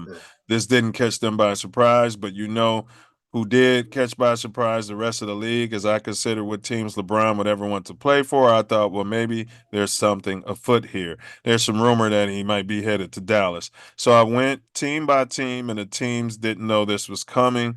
There's something that's unusual here, and it's unusual for LeBron. He's signed 9 contracts in his career. 8 of them have had player options in them. Not once has he ever taken that option. He always opted to sign a new deal. This is the first time. All right. I don't think LeBron is going to be traded neither today or tomorrow or in a month because number one, he makes $53 million, and doing a trade like that to a competitive team has a high payroll. Blah blah blah. LeBron wants to compete for championships, Rich Paul told ESPN's. He knows the Lakers are building for the future. He wants to, Mr. I don't care about rings. He understands that, but he values a realistic chance of winning it all. We are very appreciative of the partnership that we've had for 8 years with Jeannie Buss and Rob Pelinka and consider the Lakers as a critical part of his career. We understand the difficulty in winning now while preparing for the future, but we don't want to take less money. He didn't say that. But we do not want to evaluate what's best for LeBron at this stage in his life or career. He wants to make every season he has left count, and the Lakers understand that. This sounds like, and I'm going to throw it to you, that they're putting a spin on it. This sounds like, because, bro, this team, the Dodgers ownership, they will move off your ass if you ain't in your prime. Bro, they will move off Ohtani. If he's no longer in his prime, they're going to try to renegotiate his deal. And if he don't, he's out of there. That's how they keep winning, bro. They're like us. But what do you think is brewing here, bro? He had to sign that. They probably offered him little money, and he had to take that player option, huh? Yeah, it's like you giving the Buss family $10 billion, but you want me to negotiate a deal, probably making 15 or 25 for 2 more or 3 more. There's no way. There was a no win for the new ownership group. Maybe he would have negotiated his deal if Jeannie Buss kept ownership of the team. You damn right he would have. They Out would of have signed respect him for for them. four. They'd have signed him for 4 more years at $250 million. Go ahead, bro. Yeah, but you're looking at a new ownership group at 200 and just gave them $10 billion. Yeah, I'm going to stick it right up their bum because there's no way they're going. And he knows his ownership group is not going to keep him on the Lakers. There's no way they can get rid of him this year. That was part of the initial investment, $10 billion for the team, and you got LeBron James contract for the next year because there's no way you can get rid of $52 million. So you agree with LeBron's move, him and Rich Paul? They're betting on himself. I'm betting on this is his last year in the NBA. If you want to win, bro, you don't want to win. If you want to win, you don't take no $50 million deal against your team salary cap. No. Well, that's when my you point. Yeah. And so this is like it, and I think that's what Wendy's trying to say, bro. It's like a red flag that I believe something went wrong. I don't think he wanted to retire. Like he started tweeting because he's good at that. He started tweeting, it's the end of my career, and if they're not serious about winning championships, we're talking about the LA freaking Lakers, bro. You're the only one that's not serious about winning championships. That's the only thing they suit up for. Yeah. I'm out here in LA, bro. So many people want him out of town. I'm talking about true diehard LA Laker fans, bro. They can see through all that BS. Yeah, because you got the bed rest. You got the fact that he's gonna get hurt. I don't give a damn what he's taking. And at this point in his career, I'm surprised that it hasn't been the Achilles, but something's gonna happen. They want to get rid of him and his damn son, I'm sure. Yes. But Grandpa Buss, the original owner, bro, he ran his organization like that. They gonna move off you, which we be trying to tell the Bulls to do. Unless it's a Michael Jordan who's got you 6 rings or something like that, they move off you when you got value, bro. Like this is what this is what good GMs do. I'll get rid of you a year before you pop that Achilles like Kobe did. Yeah, and but you know it's the end of his career. Everybody knows it's the end of his career. And who the hell are you going to trade him to? There's got to be after right at the trade deadline a team that I don't know what they're going to give you for $50 million. I don't think this is his last season. I think unless he restructures, I think he's going to play this year out with the Lakers And I think he's going to end up in Dallas, bro, with Unibrow, with AD. Kyrie, with that new rookie, because that's what LeBron likes to do. But he does he like to come off the bench? No. You think he's going to come off the bench in that situation next year, the season after this? He's going to be you got 57 years. He's going to be 78 years old. He's got to come off the damn bench. Bro, but look at his numbers. He's got numbers, bro. Let me pull up LeBron James Okay. season stats. Go ahead. Yeah. What happened in the first round of the playoffs? It was tight. They isolated him and the other dude who I want on the Bulls, who's not happy. The white guy, the other one. Luka. No. Oh, Reeves. Yeah, Reeves. So Reeves wants a big check. So they isolated him, Luka, and Reeves because they knew they couldn't play any damn defense. LeBron could still play, but to your point, in the fourth quarter when he's tired, so they was going at him, which we've been saying for the last 4 years. Make him work. He's 7 years old. Yeah. I mean, he had a great career, but he's 79 years old, man. If you're not making him work during the playoffs, if you're not banging him, man, I wish I would have Dennis Rodman out there banging his ass at 79 years old, trying to play some damn offense, standing at the top of the key, dribbling for 20 damn seconds. Are you kidding me? All right, so LeBron's career stats: 27 points per game, 50% from the field, 35% from three, 8 assists. No, 8 rebounds, 7 assists. Last season, though, he gave you 24.4 points, 53% from the field, shooting percentage, 51% rather, 51%, 38% from three. He gave you 8 rebounds and 8 assists, bro. Is that worth $53 million? Yeah, it's a watered down league. No, I mean No. you're trying to win you're trying to win a championship. So once you get to when the games really count, it's not available. I mean, he's not at his peak. He needs to be coming off the bench, playing maybe 20 minutes a game, dominating for those 20 minutes. And those young guys need, your projects, your Cabrini Greens and your old blocks and your Robert Taylor Holmes need to be taking up the majority of those minutes and let him come in and do his thing for X amount of minutes. And then, we'll see if he plays tomorrow. Maybe he'll skip a day or skip a day.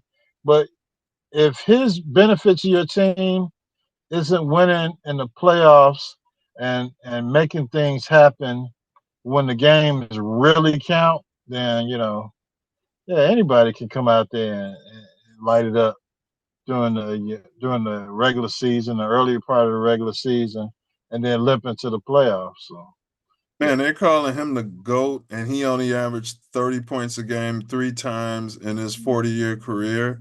Went under these new soft rules with no banging centers, all those big defensive centers retired. All the stretch 4s and stretch 5s, yeah. And stretch Cunningham. Yeah. So you feel like, so I think if he doesn't get so what you're saying, I think if I feel like he's done with the Lakers after this season if they can't get somebody to take a team-friendly deal and blah, blah, blah.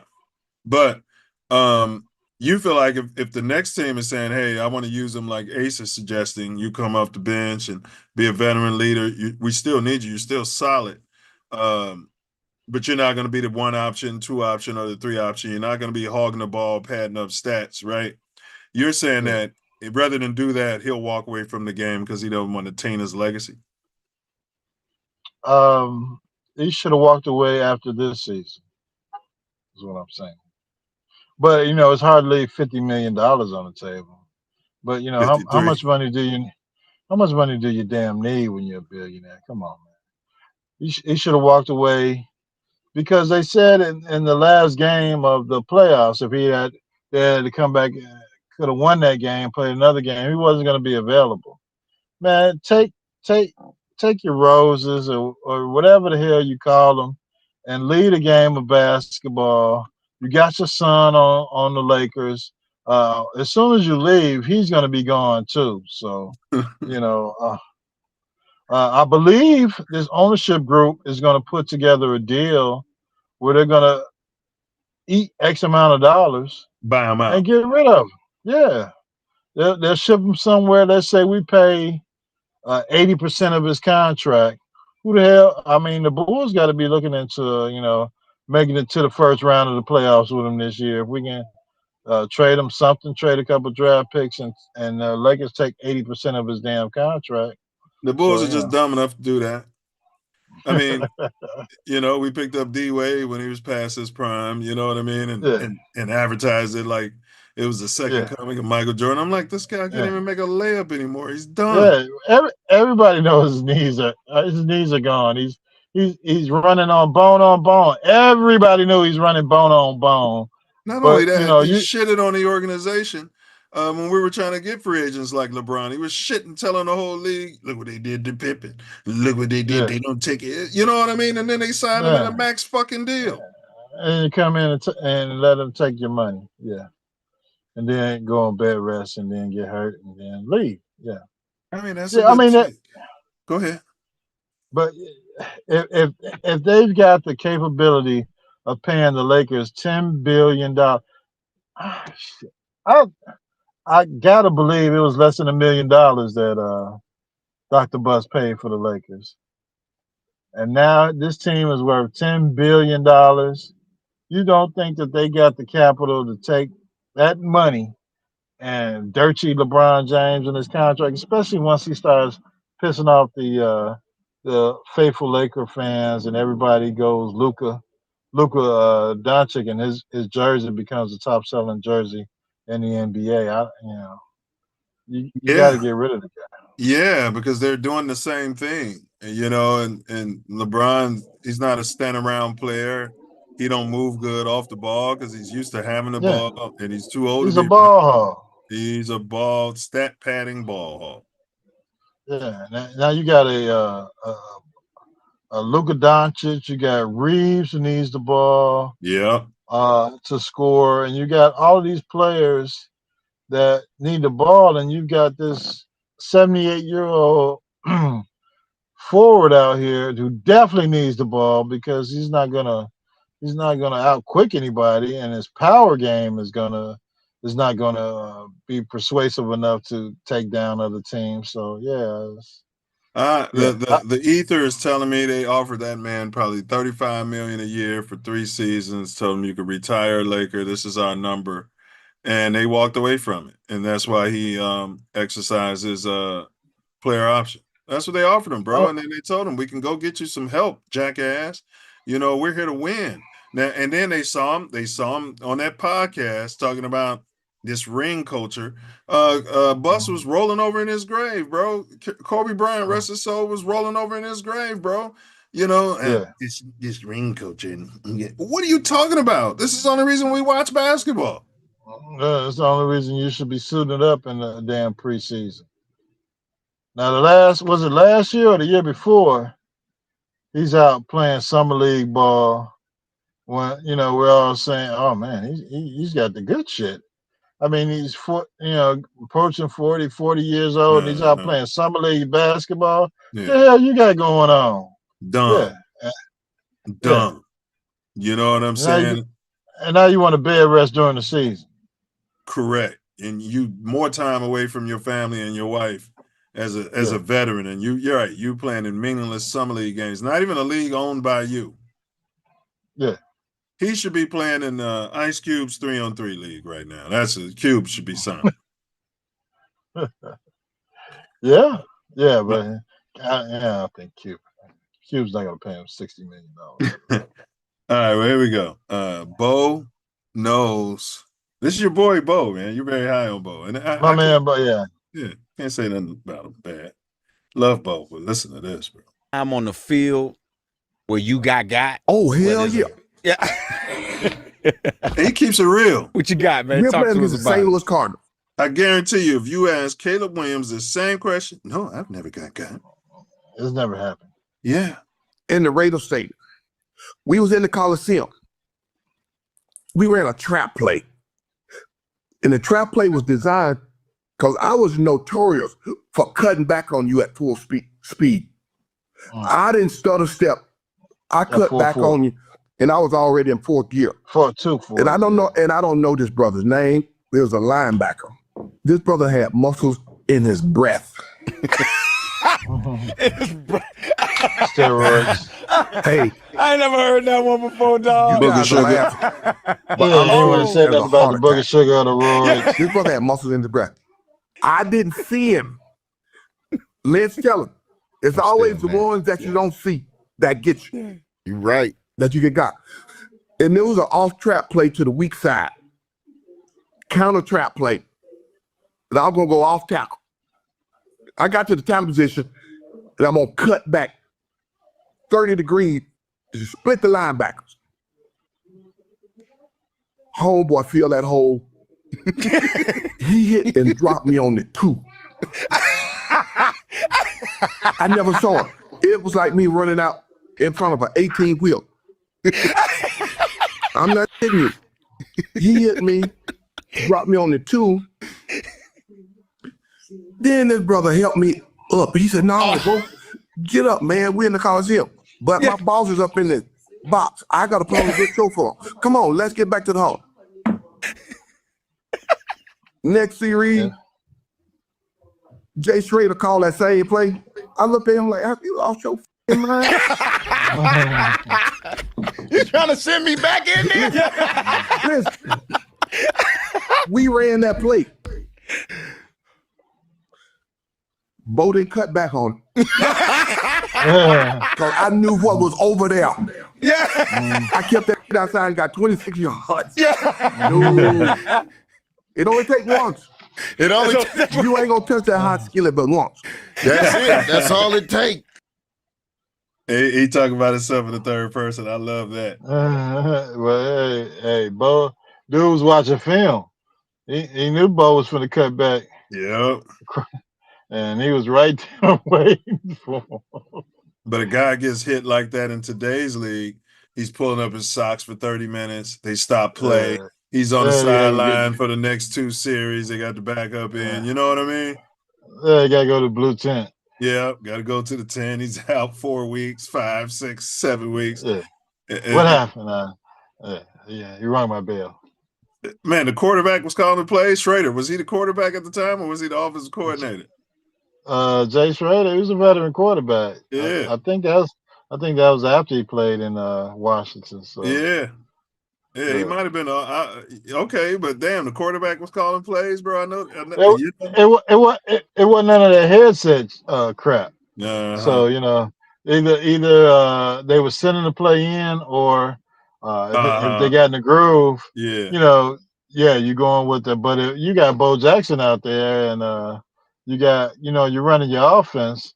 The plays are the plays. We're gonna run Bo left. We're gonna run them right. We're gonna run them this trap play. We got a couple of screens and maybe 1 or 2 plays to the wide receivers. But the offense wasn't complicated like it is now, and all this changing personnel groups and all that crap. What was out there playing football?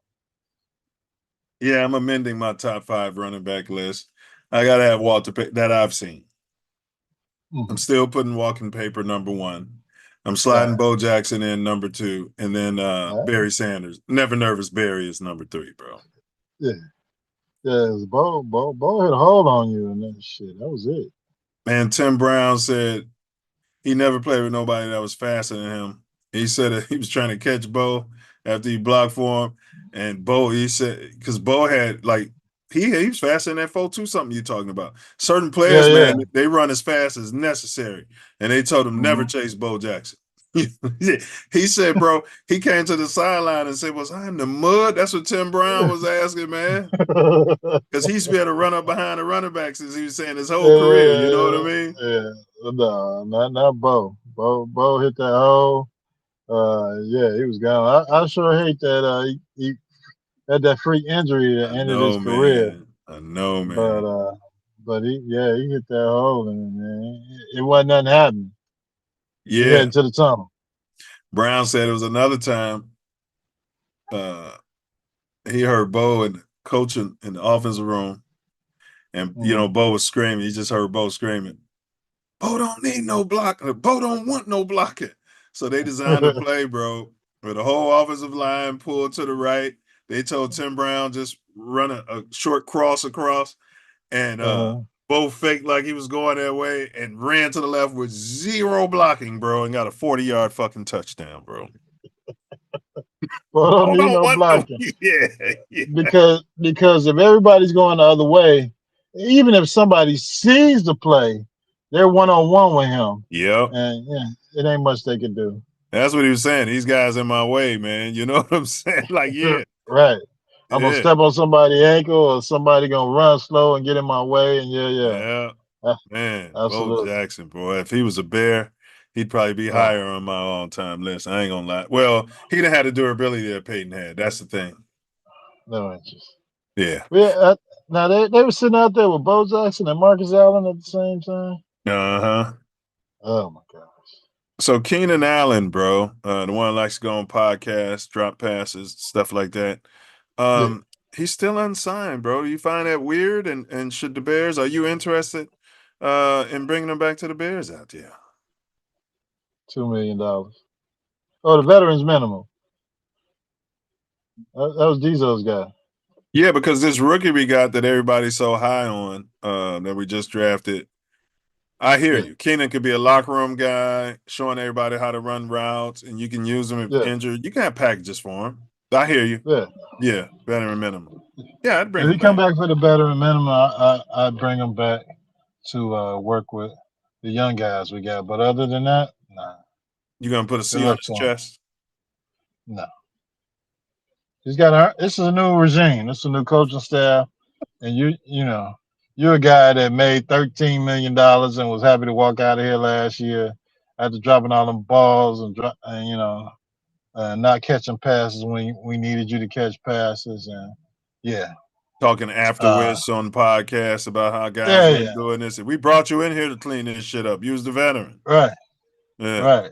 We brought you in here to be Kevin Garnett. You know what I mean? Go ahead, bro. Yeah. We wanted to be able to lean on you with this rookie who, quote unquote, isn't accurate or had to learn the offense or had to learn how to play NFL football, and you weren't that. No, he wasn't that. All right, we're wrapping it up, but we got one more topic. Caleb Williams, there, fella. Halter top, bag or bust. So this is from First Things First and 638. Fair use. We're only gonna play a short segment.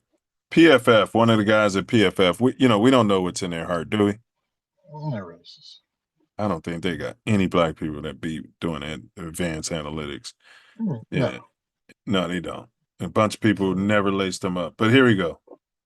And again, this is a confusing one because this is a guy who continues to develop. Jordan Love. So we might leave that one alone. And again, this is a confusing ceiling. I agree with that. Maybe even this year with Josh McDaniels. All right, moving on. Please. From from Drake May's ceiling to Caleb's floor. PFF writing that Caleb's ceiling. And again, this is a confusing one because this is a guy who continues to develop. Jordan Love. So his ceiling is a Packer. This generational quarterback, his ceiling, according to PFF, is Jordan Love. Okay. Number one pick in the draft. Oh yeah, generation. And listen to his floor. So we might leave that one alone. I'm not leaving any of it alone. Okay. The floor. And I should mention the floor for Drake May was Daniel Jones, another fast guy, but wasn't very good. And anyway, it's Caleb's floor. So disrespectful. Bust. His floor is a bust. Now we want to remind everybody, PFF is the same ones who did the analytics and helped run JF1 out of town. Right. So what's your take, bro? If you had to put your life savings, your retirement, all of your assets, everything you plan on leaving for those coming behind you, on the line on a Vegas bet, halter top, Caleb Williams. Are you riding it on he's going to get the bag, meaning he's going to be generational, or bust? I believe he'll be generational or Yeah. at worst a serviceable quarterback. But I've seen his arm talent, but this bus crap is it's But if you had because to bet your money if he's going to be the next Patty Mahomes or if he's going to be a bust, and if he turns out serviceable, you don't lose anything. right. Which one That's a would you? big gap. Which one would you lay your chips in? Patty Mahomes. I think I'm going to agree with you. I mean, he was put in a situation with an idiot as head coach. A guy who really couldn't run a offense for a rookie as offensive coordinator. They were both fired. They brought in the damn quarterbacks coach to run the damn offense, who never talked to him, and then they made him the head coach. And then we didn't have an offensive coordinator. We didn't have a quarterbacks coach. I mean, the fact that he was still able to throw for over 3,000 yards. And mentally he was able to decide to pad his stats as opposed to throwing interceptions and putting the team in harm's way. I would believe that in an NFL system he'd be closer to Patty Mahomes Okay. All as right. opposed to a bust. Now, when they brought him in here, guys like Diesel and other people were saying it's because I would say, yeah, but we got to go through these rookie growing pains again, and I'm so over it. We went through it with the guy who went to North Carolina. We jumped up in the draft to get him. Oh, he drove the Camry. Yeah, Bitch Trubisky. They liked it when he drove the Camry in there. He was humble. Yeah. We went through that with him, and then we had to go through it with JF1, right? And so the pushback was, well, these modern day, they hit the ground running. They come in ready, it's different in college now, and it blah blah blah. Jaden Daniels did it. CJ Stroud hit the ground running. But our generational guy, look what he did, fella. Bad throw percentage, 32nd in the league. Now they told me, I'm just being 100 with you. Mm-hmm. They told me that this wasn't going to be the expectation. On target percentage, 30th. Okay. Mm-hmm. QBR, 30th. Okay. Mm-hmm. Bad throws made, 32nd. Mm-hmm. Sacks taken, 32nd, bro. I know you want to just wax poetic about, he threw for these yards. Yeah, he's stat padding. I mean, it sounds a lot like LeBron James. I mean, generational, bro. Yeah, I definitely understand.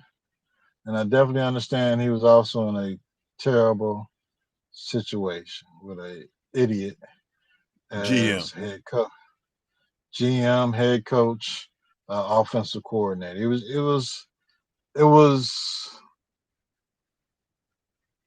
was what we thought it would be without to the utmost of what we didn't think it would be. We wanted Eberflus gone when they got rid of JF1. And if they could have made this move, or they could have brought in Harbaugh, or they could have brought in somebody that knew how to win NFL games, the situation would have been a lot better. But they put him in a situation with a guy who didn't know how to win NFL games, and then they fired him and elevated the guys on the staff who we know had no idea how to win NFL games, and we expected him to be generational in spite of coaching, and I don't think the NFL works like that. Did I not say this kid would have been holding the clipboard until like week 9, 10, 11. I'd have had my flashy new toy that they were so excited about. All the buzz would have been about him, and they'd have been talking. He was the captain. Can't they'd put have the been captain talking. on the bench. He would have been the captain of my practice squad. I'd have had Bilbo Bajan out there if I hadn't have kept Justin Fields.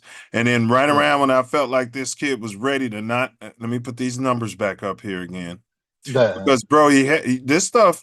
How you practice is how you play. How you practice is how you play. Nobody can deny that. Look at these. Well, he was allowed to practice this way. He was allowed for them not to be able to figure things out in yeah, practice. Poe saw it. Yeah, Poe saw it. He saw it in the preseason and did nothing about it. Yeah, Poe saw it. His failure is more on Ryan Poe's than all those other factors you mentioned, bro. At the end of the day, because everybody knew we should have moved off Eberflus. Yeah. I don't know where he decided to get Waldron. Well, I mean, you had to go with somebody that was willing to work for a lame duck coach, because if it didn't work out, he was going to get fired. Who pairs a lame duck coach with a generational quarterback? A dumb, absolutely idiotic general manager. Yeah, that's who does it. Yeah, and he should have been fired. And when they got rid of everybody at the end of the last season, and they're bringing in this new toy as far as a coach, and people are saying, well, you want to appease Ben Johnson, will have his own guy and giving him all this power, and well, I mean, no, not necessarily, but I knew what we had already didn't work. I knew I see what that you're saying. You didn't necessarily have to get a Ben Johnson guy. You could have went out and got a GM that Ben Johnson could respect. Yeah. But Ben Johnson didn't necessarily have to be choosing his boss. Right. Because what we had wasn't working. What we had couldn't draft a player in the third round. What we had couldn't trade a player when other teams were interested, and we knew we were going to end up cutting that guy. What we had was a GM who went on the Bears podcast who said, we got all the pieces in place as far as the offensive line when they asked him why he drafted a punter. And now you guys are telling me, you had a horrible offensive line and blah, blah, blah. Yeah, it's generational punter. Hold on. Bro, you're not going to ever have everything you need as an NFL team. I was told that I know he's just a rookie. I'm going to say that. But I was told that, a generational quarterback makes the line and everything better. This is what I was told. He makes the coaching staff looks better. This is what I hear what you're doing. He's our quarterback. He's a rookie. You're being consistent because that's how we balled for JF1, right? You're just speaking the truth. But Ace, we were told that this guy would get everybody over the hump. That's all I'm saying. And we got to win on his rookie deal. Yeah, and we also knew that this guy was going to be a rookie, and we also knew that his faults were the same as JF1's faults, didn't we? And how can his faults improve the team when basically you had the same offensive team that JF1 had? So, yeah. Correct, bro. And Bears fans was hungry to start winning some damn football games, bro. We was hungry for that, bro. And then it became, as soon as they got this generational quarterback, this whole season is about him. I've never, as a Bears fan, quote me if I'm wrong, been in a situation where our local media and national media was saying it don't matter what the Bears do. This season is all about developing the quarterback. I'll tell you what, I'd bring Mike Dicker in to coach. I would have brought him in to coach last year after I fired Eberflus. I could have brought in a trained chimp to coach the damn team. If you knew that this kid that you put a C on his chest wasn't able to, well, it goes back to you never showed him how to win an NFL game. But if you knew that he couldn't get it done, he didn't play the preseason. Go ahead. Right. If you knew he didn't get it done. You got to have other measures in place as a football team. If we know we can't lean on him for the entire season because he's a damn rookie, why aren't we beefing up the offensive line? Why aren't we beefing up our running backs room? Why are we out there running the ball down teams' throats to the point where they can't breathe anymore instead of relying on our rookie to get us to the promised land? And They did the it's same thing all with Justin. We're going to have him throw the ball 40, 50 times a game, but then sit around and say he can't throw and he's getting sacked too much and he's holding the ball. Stop, and that's all me and you have been screaming. Run the damn ball and play some defense. right. Run the ball, play some defense. Or you got the same general manager for both quarterbacks. So, I don't know what the Bears president, I don't know what Kevin Warren is looking at. He's looking at a new stadium. He's looking at stadium renderings. Yeah. Okay. Well, I don't know when. I think Poe's contract is up this year or next year. I think it's this year. And if we're not looking to move somebody into that place to be cohesive, because you didn't hire this guy, and you got a new head coach. He didn't It's hire time for a Harbaugh new because team. of a personal vendetta. But go ahead. Yeah, some Big Ten crap, which was a mistake as well. But okay, you made it past that mistake, and you got the coach that everybody in the league said would be the best to help the Bears. Hot new. And our offense coordinator is the new Ben Johnson, everybody's saying. PFF and Allegedly. we don't know. Yeah, he's the next hot new Ben Johnson.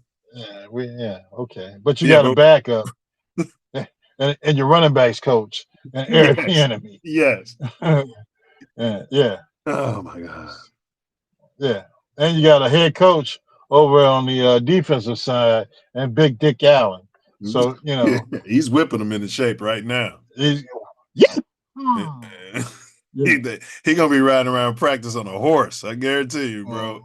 Yeah. I mean, that's the mentality that Buddy Ryan had. Like, I don't give a damn what the offense is doing. We out here to stop them from scoring. Correct. Or where this player was drafted. Correct. Yeah. Either you playing or you ain't. You got to go. Remember, they used to fight with the GMs over that. We just didn't have people in leadership, starting with Poles, with balls. Yeah. Nobody had balls, bro. They brought in, and it showed on the field. Softest team I've ever seen. They couldn't hold nobody accountable. The players were crying for accountability all season. Nobody, even the veterans, didn't have the balls to hold these players accountable. Running to do the podcast, like, oh my goodness. I don't know what's going on. We need to be coached harder. Maybe you need to be playing.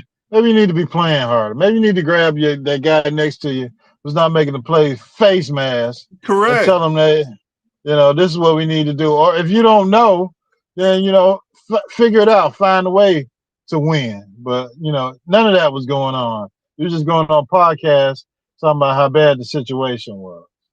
Bro, when I was on DDE football, they didn't want to play me. I don't want to get there. But the people who drove the culture, we had a good football team one of those years. They had Storm and Norman Jackson. We had some good players. They went pretty deep downstate. But the seniors and juniors ran that team, bro. Mm-hmm. They were the ones, to your point, holding the players accountable, bro.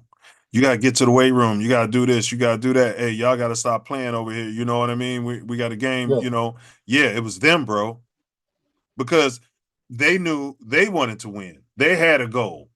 You know what I mean? And so, but it all falls on Poles, though. You've been saying it. It all falls on Ryan Poles. He brought all these players in. Yeah. Told us about the Valus Jones of the world. Traded a second round pick for Hall of Fame Jones. Hall of Fame. So traded a second round pick for a guy who's still trying to get back in the damn NFL after being ostracized for being a bum. From Notre Dame. Yeah. It was Poles. And do you think if Big Dennis Allen, Big Dick Dennis Allen, was the defense coordinator. He would have let Poles move off of that 3 tech that we passed up on. That's Oh, going to be Carter. yeah. That just He would have shows been. you that Eberflus wasn't the man for the job. He was a wuss. He would have been. He would have been in the damn draft room or whatever, war room, Yeah. whatever the hell. Oh damn, we must have slaughtered these kids. Game's over. We got Go another ahead. game after this. Well, go ahead with But that statement and then hit your final words, bro. I'm good now. He must have he would have grabbed Eberflus by the throat, like, listen here, man. I don't know what the hell you got going on, but you know, this kid is really generational. And the fact that he failed to us at this draft position, and you still have no interest, you went after you wanted to get a generational offensive line because you knew we didn't have any offensive line, but yeah. And Philly wants him so bad, and all you're doing is getting a 4th-round draft pick to move off a general person. They got Cory Booker. It wasn't Cory Booker. It was Austin Booker. It might as well be. Yeah. But they say he's looking all right. They say, but yeah, they told me the 3 tech was the most important position in Eberflus's system, and all Poles did was go out and draft. Well, he might be, if only he could. We got to develop him. He's slow off the ball. Man, we saw Tommy Harris. We had another one. Tommy Harris is another one nobody talks about. This is what this dude is. Yeah. And you knew it, but he had some off the field issues, and yeah, we want to and we had the coaches and the football team. That's what the local media was saying. We couldn't manage it. Well, if you can't manage it, get out. Right. You know. Absolutely. Phil Jackson didn't say he couldn't manage Dennis Rodman, you know? No. He said send that, let him go to Vegas and make sure you're back in a couple of days. I don't care how much booger sugar you do and how much fornicating and gambling or partying, whatever they are. Just make sure you're back in a couple of days. We need to win. Yeah, make sure you're getting 18 rebounds and grabbing and frustrating the hell out of Karl Malone and grabbing him by his gonads during the game in front of the world. Blowing in his ear, whatever the hell you had to do to him psychologically to win the games. We're playing, get out there and get it done. And that's what he did. You want to take your shoes off on the sidelines, we don't care. As long as you go out there and snatch rebounds, and you know what I mean? Yeah. And the whole team should have been wearing Jordans. I would, by mandate, if I was the Bulls, I would have forced everybody to wear Jordans during that era. Fuck wrong with y'all. You know what I'm saying? Go ahead with your final words there, fella. Well, my final words is so long, LeBron James. I believe that the Lakers are going to make the move to dirt cheat his contract. Whatever they got to do at the trade deadline to improve their squad, get rid of this albatross of a contract.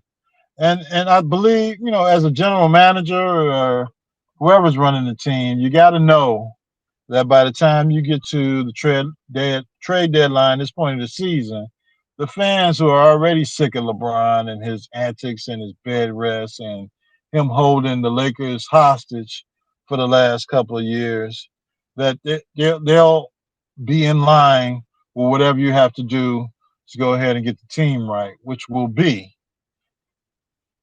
pay whatever it takes to get rid of LeBron James' contract, get him to another team, whether it's draft picks or whatever you have to do to get well, he's got a no trade clause, but go ahead. Well, he's got to agree to it. I know he lives in LA. Maybe they can send him over to the Clippers. Whatever. He's got a no trade clause on his player option. You're damn right. Oh my gosh. Yeah, somebody in that Laker organization. Well, they knew they were getting rid of the damn team. They were probably putting this deal together. And they together. gave Bradley Beal and Dame Lillard no trade clauses. This is horrible business practices. Yeah, it's terrible. There's no way I'm going to pay you that amount of money, and you got the ability to say no to a trade. You're my commodity. as terrible it is to say, But when you get to that amount of money, and I'm paying you $200 and $250 million to come play for my team, if I want to get rid of you at any point, whether I put it in for after 1 or 2 seasons, I got to have some flexibility in your contract. And if I ain't got it, then it's okay. I can go get somebody else. I can get somebody from one of these shithole countries, or I'll wait for the Bulls to draft somebody and develop them. Then I can go get them from the Chicago Bulls. But there's no way I'm going to put my team in a position to be held down by a no trade clause contract when I'm paying you that amount of money. So, And you're 57 years old, and you're not Steph Curry. You didn't get us 4 chips or whatever the case might be. You didn't get us 1 because I still don't count the damn bubble. And the fact that some of these people out there in La La Land want to put him in line as one of the greatest Lakers, you got to be out of your damn mind. Yeah, that 1 ring he got, the bubble ring doesn't count. It should have an asterisk next to it with a picture of Mickey Mouse on the top of it. But there's the fact that you would put him in line with the Lakers greats, the Kareem Abdul-Jabbars and the Magic Johnsons and the Kobe Bryants and the Shaquille O'Neals of the world is an absolute travesty and atrocity. Now, if you want to say he's one of the top 5, top 10 NBA players, I'm cool with that. But to say he's one of the greatest Lakers that ever played is absolute hogwash. And his statue should be in Cleveland, not Miami, not Cleveland and Miami and LA. He should only have a statue in Cleveland, in my opinion. Yeah, there won't be a statue in Miami. Miami don't even know what the name of the arena is going to be next year. Every time I go back down there, it's a different damn name. American Airlines to Cliff Notes Arena to whatever the Bitcoin company was. Sounds like your White Sox. Sounds like your White Sox. No, we just shortened the name from Guaranteed Rate Field to Rate Field. So, Guaranteed don't worry about rape. As you come out there, you're guaranteed to watch this team get diddied. The White Sox are playing much better than they did last year with not much more talent. So, shout out to the coaching staff. We're going to continue to approve. We're going to see how this deal works for the sale of the White Sox in the upcoming years. And stop talking about my White Sox just because the Cubs got a few more victories. That it's getting tough for them. Definitely They're getting 3.5 tough games up. The Cubs are in first place there, fella. They're 53 and 36. They're all right. Yeah. I mean, they're all right. It's getting tough for them. That's all I'm saying. They're playing those Cardinals of the world and the Brewers, and they're in a tough division. So we'll see what happens with them. The White Sox. Only way we can look is up. Baseball season's underway. Oh my God! Now I gotta hear this trash. They let us see over there. They let us see on the north side with your shirt off, gyrating. The Go Cubs go! My bad. But yeah, that's pretty much my final word, man. Sayonara, LeBron James, and whatever the hell you think you are still able to offer to the LA Lakers at the age of 75, with a $52 million albatross of a contract. I know there used to be a luxury tax. Is there any consideration of that now with these players? Everybody getting a damn max deal on the team? Do they just pay it, or yeah, it's a the hard NBA cap. making them? It's a hard cap now. Okay. Well, I'm still getting rid of LeBron James. I know he's great for marketing. He's great for TV Ticket commercials. sales. Yeah, all that. I mean, he doubles the price of tickets at every city that he goes to. But yeah, you got to make a move. If he doesn't want to negotiate his contract, and you give him a legacy deal for 3 years at $70 or $80 million, then it's up to you. Just tell them like, hey, wink, wink. The second or third year of this deal, you're going to take the injury buyout, and we'll be able to write that contract off and continue. If you want to be held in esteem as one of the greatest Lakers, put us in position to succeed after you with your son, or without your son. But yeah, it's fun, man. It's amazing that he can command that type of money. But you got an ownership group that's used to winning, and I don't think LeBron with his $52 million contract and starting every night, or every night he decides to play, is putting in your position to win. So coming soon, LeBron James retirement.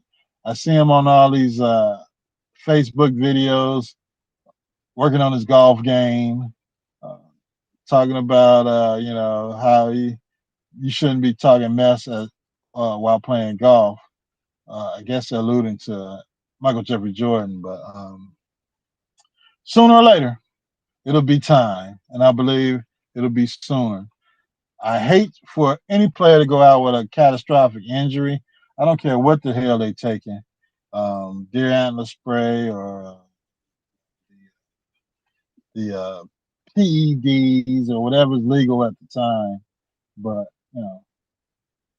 the fact that he had a chance to walk out under his own terms, with his own two legs, and I see Bernard King getting wheeled around games in a wheelchair. I see some of these other older players who suffered the wear and tear of playing in the league for not nowhere near 20 years, maybe 12 to 15 years. Yeah, And the rules were fact different. that, It wasn't a cream puff league. oh yeah, we're getting banged. Yeah. Pause. They're getting banged by other men. Pause. But I think he just should have went out on top, as opposed to being in a position where money, where you're just taking money to go out and make 50 million your last season. It doesn't matter when you're a damn billionaire. How much is another $26 million in taxes going to help you? So that's my final take. LeBron, I will wake up one of these days, one of these summer league days, after your son has got his summer league games in, and say, hey, you know what? It's been a great one. It's been a career. Lakers, take back the money and go ahead and do what you got to do to improve the team for the next coming years. If you consider yourself one of the greatest Lakers, help the damn team and go ahead and retire. Yeah. That's my take. I ought to put together a package. As I said a while back, nobody else is talking about it. Make him a clipper and tell him, yeah, and we'll keep your son until his contract's over. He'll be in charge of keeping the locker room clean.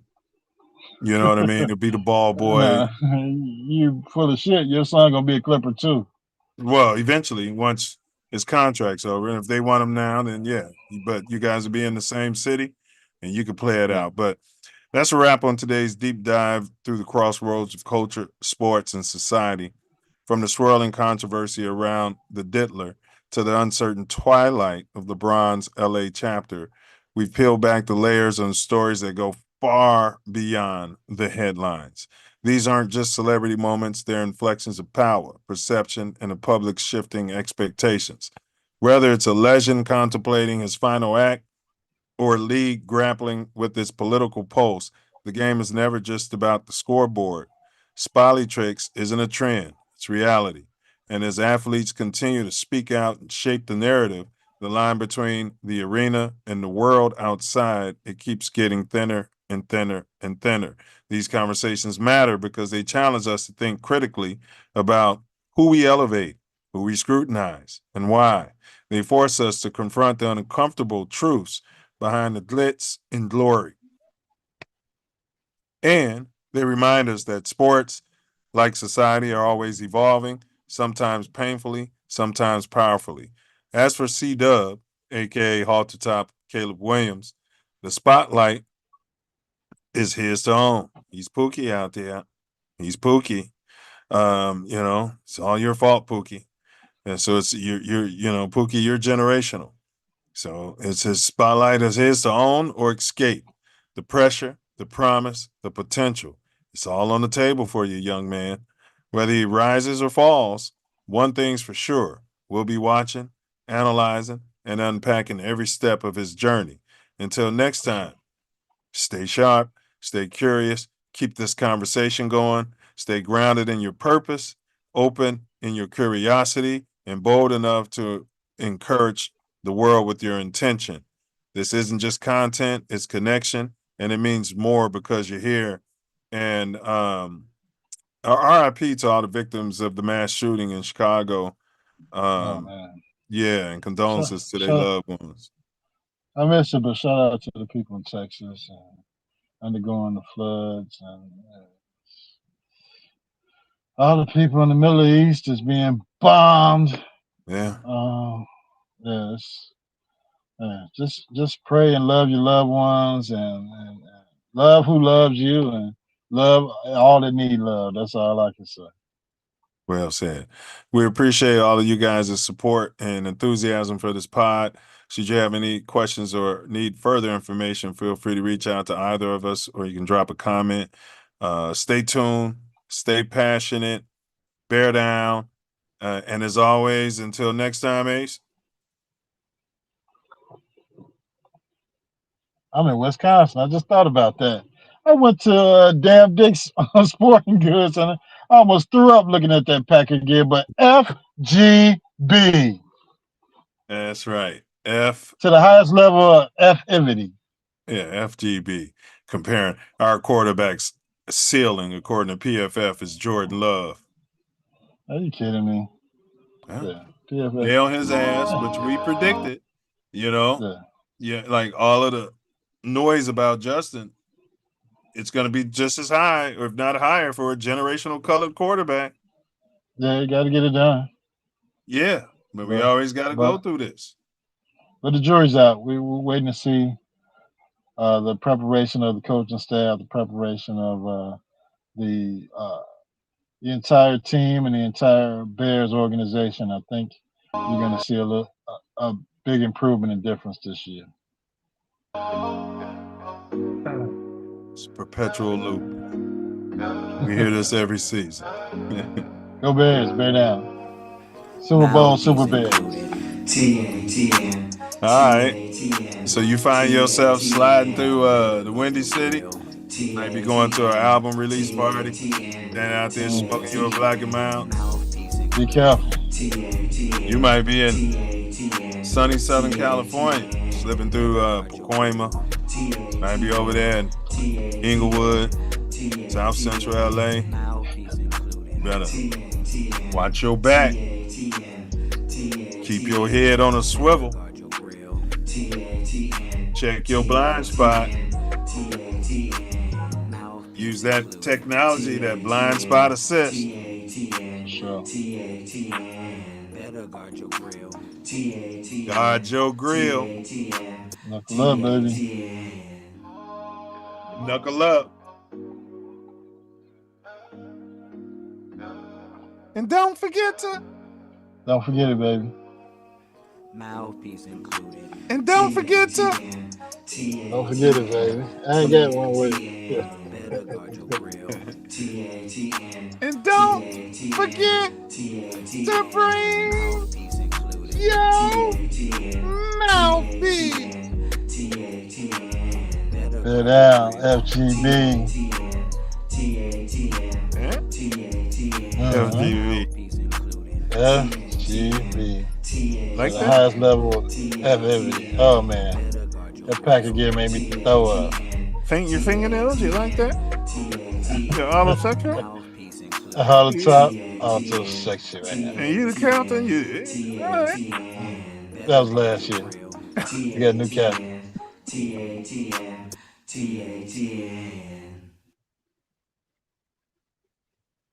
All right. We clear, Ace. All right, brother.